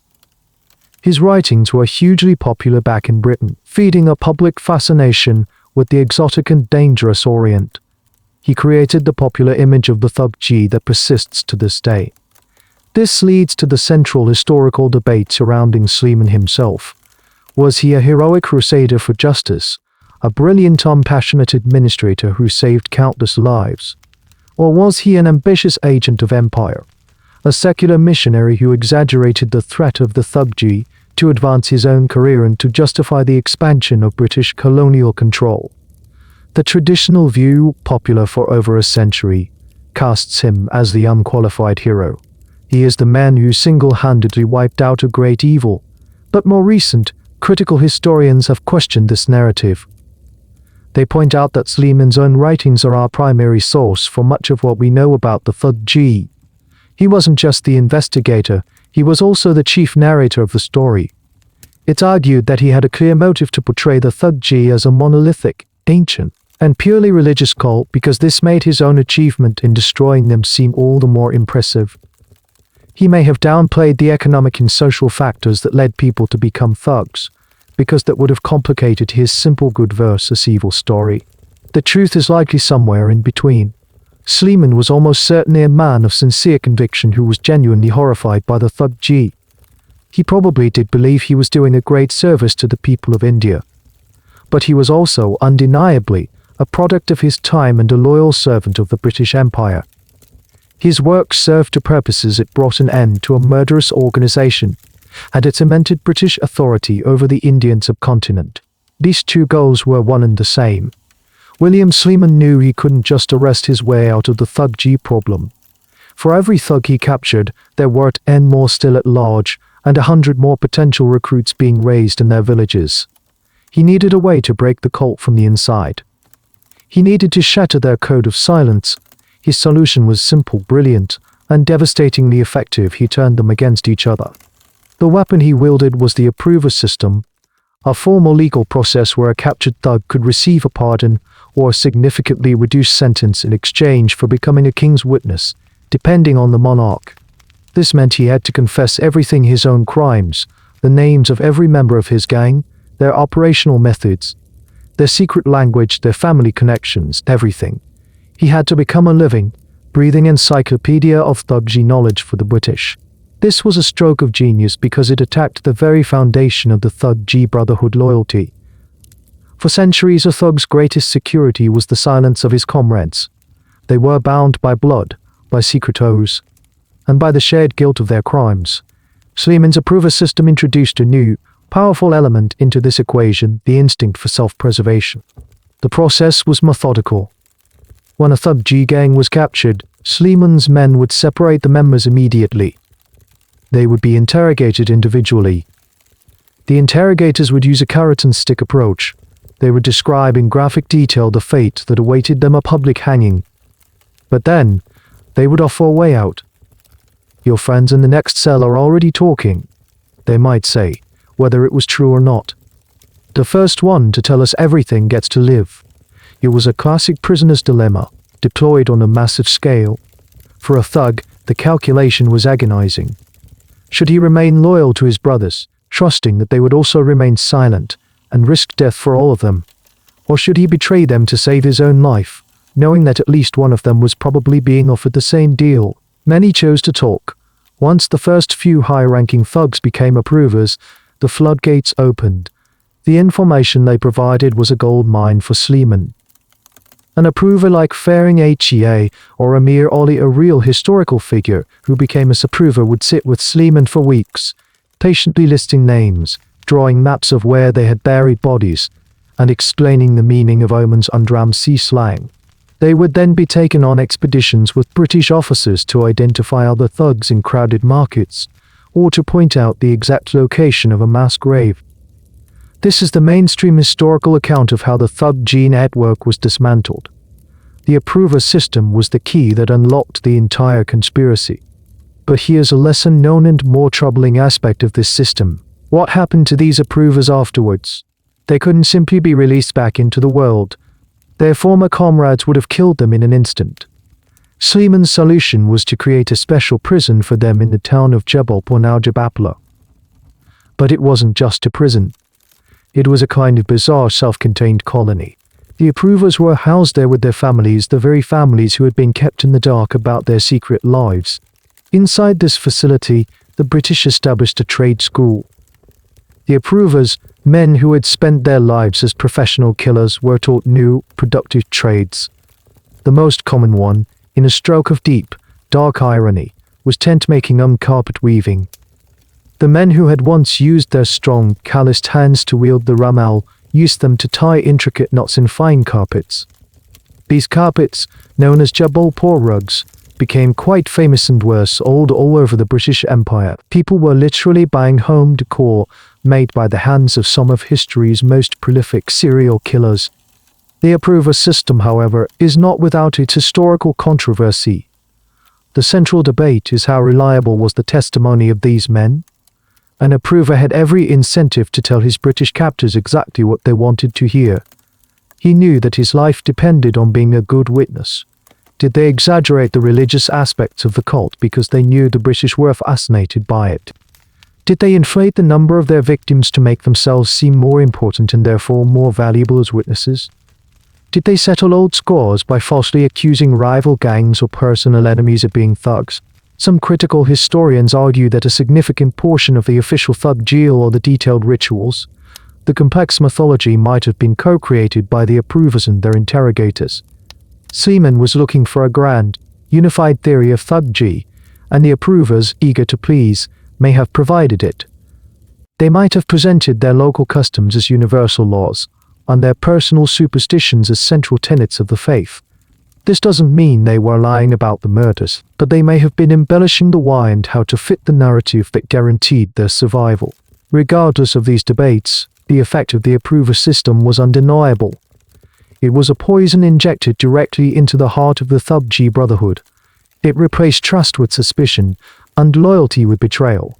The thug who once feared only the wrath of his goddess now had a new terror to face the testimony of his best friend. The information pouring in from the approvers was overwhelming. Sleeman's headquarters became the nerve center of a vast and unprecedented legal operation. The goal was no longer just to capture thugs, but to prosecute them, to create a permanent, public record of their crimes that would justify the campaign and ensure that the cult could never rise again. This led to a series of mass trials that were unlike anything India had ever seen. These were not ordinary criminal trials. Special tribunals were set up, operating under new laws, the Thuggee Acts, that gave magistrates sweeping powers. The normal rules of evidence were often bent. The primary evidence in almost every case was the testimony of the approvers.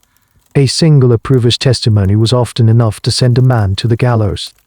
The scene in these makeshift courtrooms must have been extraordinary. On one side, you have the accused thugs, men who had lived their lives by a code of silence, now standing in chains. On the other, you have the British magistrates, in their wigs and robes, trying to impose the rigid logic of English common law onto a phenomenon that seemed to defy all rational explanation. And in the middle, on the witness stand, you have the approver, the former brother-in-arms, calmly and methodically pointing out his old friends and condemning them to death. The scale of the prosecutions was immense. Between 1831 and 1848, the period of the most intense suppression, more than 4,500 thugs were put on trial.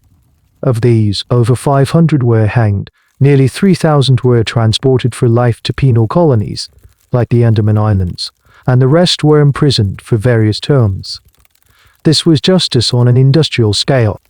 The trials produced a mountain of paperwork. Sleeman and his team were meticulous record keepers. Every confession, every judgment was written down, translated, and filed away.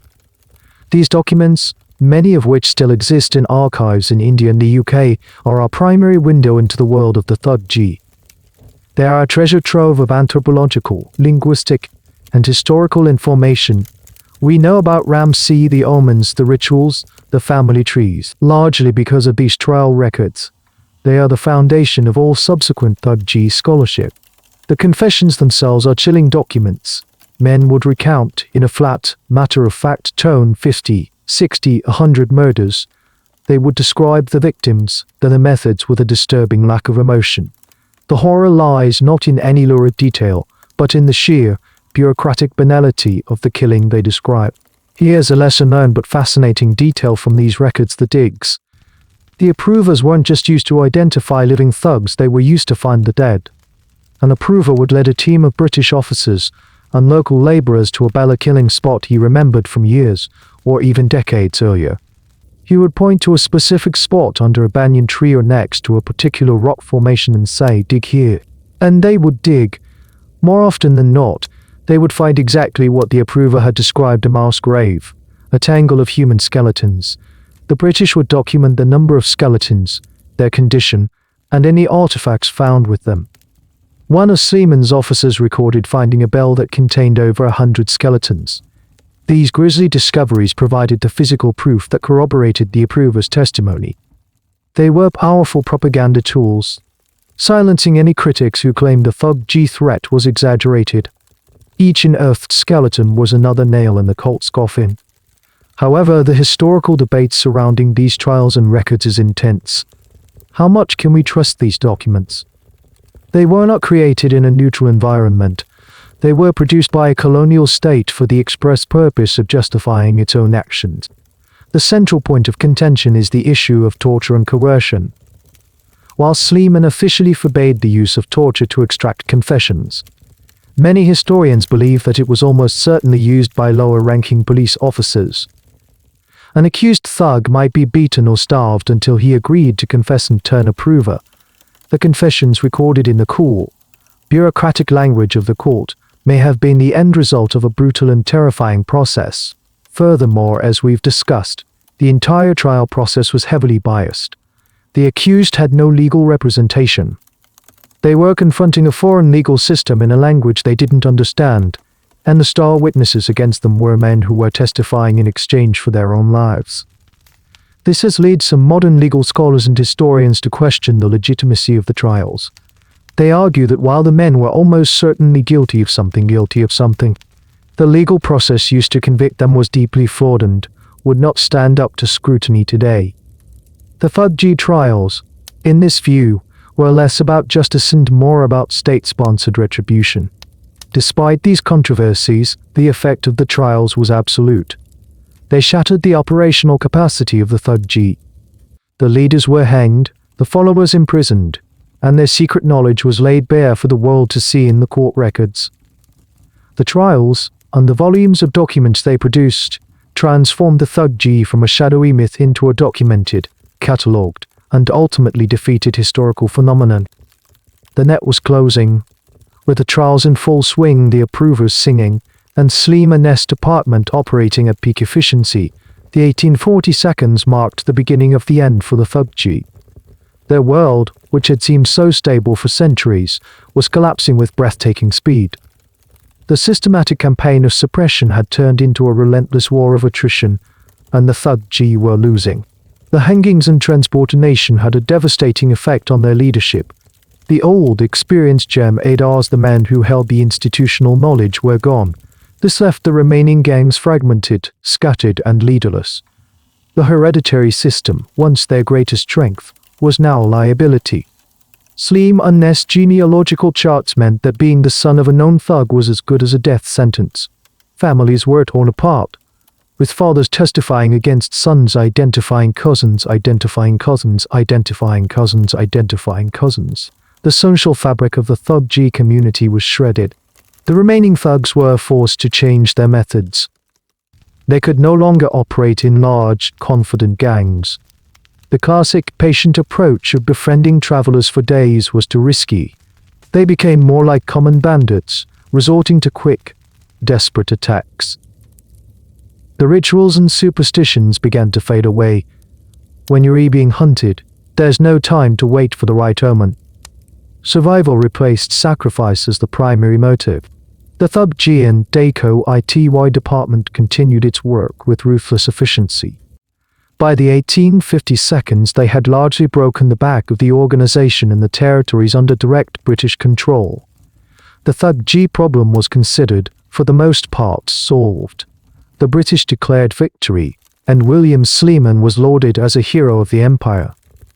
He had achieved what no Indian ruler had ever managed: the complete eradication of a centuries-old criminal cult. This is the triumphant, mainstream narrative of the Thuggee's downfall. But the story doesn't end there.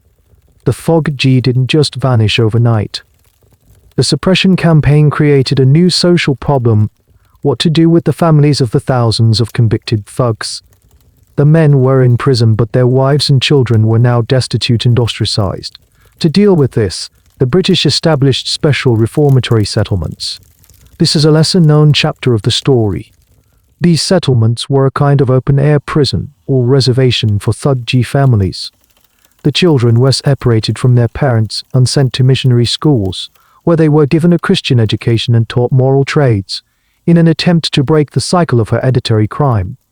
The goal was to deprogram them, to erase their Thuggee identity and assimilate them into civilized society. It was a systematic campaign of social engineering, a final, cultural extermination to follow the physical one. The fate of the Thuggee after their official suppression is a complex and debated topic among historians. Did the cult truly die out completely? The official British position was a resounding yes. By the 1872, they declared the Thuggee extinct.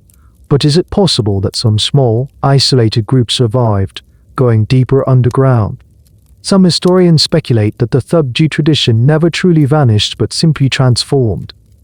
Unable to continue their old ways, former thugs may have channeled their skills into other forms of organized crime, becoming involved in protection rackets, smuggling, or other criminal enterprises that were less risky than highway murder.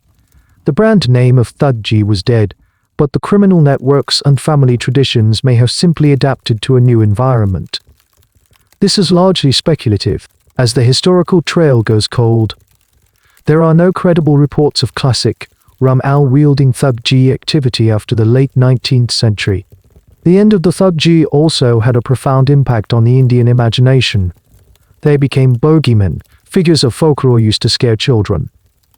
Their story was absorbed into popular culture, first in India and then, thanks to the British, around the world. The Thuggee had been defeated, but their myth was just beginning. As the sun sets on the 19th century, the lonely roads of India are safer than they have been in centuries. The friendly stranger offering to share his fire is no longer a potential harbinger of doom. The caravans of merchants can travel with a newfound sense of security. The machine of the British Raj, with its courts, its police, and its prisons, has pacified the highways. The silence on the road is no longer pregnant with menace. The age of the Thuggee is over. Their network is smashed, their faith is broken, and their name is relegated to the history books and the criminal records of a colonial power. The yellow scarf flies folded, its purpose complete, its terror a memory. So we've reached the end of the Thuggee. A neat story, right? A secret evil is discovered, a hero rises to fight it, and after a long struggle, good triumphs. The world is made safe. It's a satisfying narrative. But history is rarely that simple or clean. In the decades since the end of the British Raj, historians have started to look back at the story of the Thuggee with a more critical eye, and a major, fascinating controversy has emerged. The question they ask is, this was the Thuggee cult as described by William Sleeman and the British real?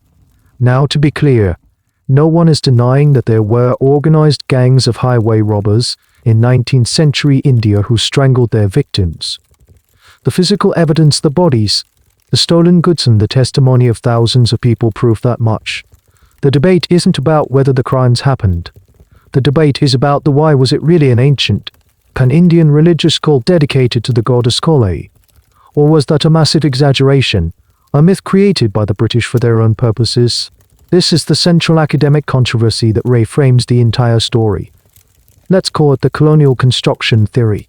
Proponents of this theory argue that the British, particularly Sleeman, essentially invented the Thuggee cult as we know it. They argue that before the British, thug was a generic term for a cheat or a robber. There wasn't a single, unified organization. Instead, there were likely many different groups of hereditary bandits operating across India, each with its own local customs, beliefs, and methods. They were a social and economic phenomenon, not a religious one, men driven to crime by poverty, famine, and the breakdown of traditional power structures. According to this view, Sleeman and his department took these disparate groups and, through their interrogations and reports, forced them into a single, terrifying narrative. They found a few gangs who had a folk devotion to Kali and projected that belief onto every group they captured. They cherry-picked the most sensational details, the omens, the rituals, the secret language, and presented them as universal Thuggee law, stitching together various local traditions into the monstrous, unified conspiracy that horrified the British public. Why would they do this? The colonial construction theory provides a few key reasons. First, as we've touched on, it was a fantastic justification for expanding British power. A normal crime wave is a policing problem. A demonic, continent-spanning death cult is a civilization threat that requires a massive, centralized, and powerful state response. The Thuggee menace legitimized the creation of an all-India police force and the extension of British law into the princely states. Second, it was a powerful piece of colonial propaganda. The story of the Thuggee was used to portray pre-colonial India as a barbaric, violent, and superstitious land, mired in darkness. The British, in contrast, were the saviors, the bringers of light, law, and order.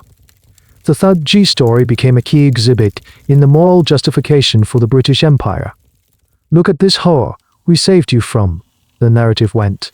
Here's a specific and quite compelling piece of evidence used by scholars who support this revisionist view. They point to the almost complete lack of any mention of a pan-Indian Thuggee cult in pre-colonial sources. The vast archives of the Mughal and Marathi empires, which were meticulous record keepers, contain plenty of reports about bandits and robbers, but nothing that describes the kind of organized, Kali-worshipping religious conspiracy that Sleeman discovered. If the Thuggee had been operating on this scale for 600 years, surely someone would have written about it in detail before the 1832. The silence, they argue, is deafening. Of course, this theory is itself highly controversial. Many historians reject it, standing by the more traditional view. They argue that the evidence from the Thuggee confessions is just overwhelming and consistent to be a complete fabrication. Thousands of men, from all over India, independently describe the same core beliefs, the same rituals, the same secret language. It's a conspiracy theory in itself. They argue to believe that the British could have orchestrated such a massive, coordinated lie. They contend that while Sleeman may have sensationalized his findings, the core of his account was true. The Thuggee cult was real, and the British did, in fact, destroy it. The academic world remains divided. The debate rages on in historical journals and university departments. Was Sleeman a brilliant detective who uncovered a real-life horror story? Or was he a brilliant propagandist who created a bogeyman to serve the interests of an empire? The truth is probably lost to time, a casualty of the biases and agendas of the people who wrote the history. The story you've heard tonight is the story as the British told it. It's the official version, the one that has captivated the world, but it's essential to remember that it might not be the whole story. History is not just a collection of facts, it's an argument. And the argument over the true nature of the Thuggee is one of its most fascinating and unresolved. Whether they were a 600-year-old death cult or a more recent criminal phenomenon amplified by colonial propaganda, the Thuggee left behind one undeniable, lasting legacy. It's a legacy you probably use without even thinking about it. It's the word thug. When the British campaign against the Thuggee was at its height in the 1830s and 40s, the story became a media sensation back in England. Newspapers and magazines were filled with lurid tales of the exotic cult. William Sleeman's books were bestsellers. The British public was captivated and horrified by the image of the smiling, friendly Indian traveller who was secretly a ritual strangler. The word Thuggee, and its shortened form Thug, entered the English language with a very specific and terrifying meaning. A thug, in the Victorian imagination, was not just a common criminal. He was something more sinister. He was a ruthless, treacherous, and deceitful killer who operated as part of a secret society. The word carried with it the entire art mythology we've explored: the goddess Gole, the yellow Ramal, the betrayal of trust. One of the most influential works to cement this image was the 1839 novel Confessions of a Thug by Philip Meadows Taylor. Taylor was an administrator in British India who had been involved in the suppression campaign. His novel was loosely based on the life of a real thug approver, Amir Ali. The book was a massive international hit. It was a thrilling, sensationalized adventure story that presented its thug protagonist as a charismatic anti-hero. It was the Breaking Bad or the Sopranos of its day, allowing readers to step inside the mind of a professional killer. The novel was so popular that it said Queen Victoria herself was an avid reader. It did more than any official report to fix the image of the thug in the Western mind. From there, the word began to evolve. Over the late 19th and early 20th centuries, its connection to the specific Indian cult started to fade. Thug became a more general-purpose insult for any violent criminal, bully, or gangster. It lost its religious and ritualistic connotations, but retained the sense of brutality and ruthlessness. A mob enforcer in 1922 Chicago could be called a thug. The word had been successfully exported and genericized. Here's a small linguistic tidbit that shows how words travel. The original Hindi word thag comes from a Sanskrit root meaning to conceal or to deceive. So at its core, the word was always about deception more than violence. It was about the betrayal of trust. When it entered English, the focus shifted from the deception to the violence that followed. The modern usage has almost entirely lost that original nuance of the smiling betrayer. Today, the word thug is still in common use, but it has become politically and socially loaded. In modern discourse, especially in the United States, it's often used in racially charged contexts, frequently applied to young men of color in a way that carries a heavy weight of prejudice. It's a prime example of how language can be stripped of its history and redeployed for entirely new and often problematic purposes. The academic debate about the real Thuggee will likely never be fully resolved. The historical records are too biased, the voices of the thugs themselves too heavily filtered through their captors. We are left with a story that is part history, part folklore, and part colonial propaganda. It's a puzzle with half the pieces missing. Were they devout killers serving a goddess? Were they desperate men driven by poverty? Were they a convenient fiction for an expanding empire? Maybe they were all three at once. What remains is the echo. The echo in a word we still use.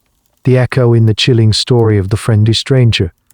The journey you took with us tonight, down that dusty Indian road, ended in a dark grove. But the story of that grove, and the men who haunted it, traveled out of the darkness and into the light of history, transforming into a myth that is still with us. They are a reminder that the most terrifying monsters are often the ones that wear a human face, and that the deadliest weapon can be a simple, friendly smile. And so the story ends. The dust settles back onto the long road. The voices from the past grow faint, fading into the gentle hum of the night around you. The fire at the center of our tale has burned down to soft, glowing embers, pulsing slowly, like a sleeping heart. Let the images dissolve the yellow cloth, the trusting faces, the dark groves, let them drift away like smoke into the vast, quiet sky. There are no more lessons to be learned, no more debates to be settled. Not tonight. Tonight is for rest. Feel the weight of the day, the weight of the story, begin to lift from your shoulders. Your mind, which has been traveling through another time, can now come home. Home to the comfort of your bed, the softness of your pillow. Imagine yourself now, not on a dangerous road, but on a calm, gentle river. The water is dark and smooth as glass, and your little boat drifts without effort, guided by the sided pull of the tide. The stars above are not omens to be read, but simply distant, peaceful lights in the deep, velvet darkness. Each star is a world away, and their problems are not your problems. The air is cool and still. The air is cool and still. The only sound is the soft, rhythmic lapping of water against the side of your boat, a gentle, steady rhythm, like a slow and easy breath in doubt. You are safe here. You are drifting toward the shores of sleep, a place of peace and quiet restoration. Let the current carry you. There is nothing you need to do, nowhere you need to be. Just allow yourself to float, to drift, to become one with the quiet of the night. The journey is over. The end of the article. Good night.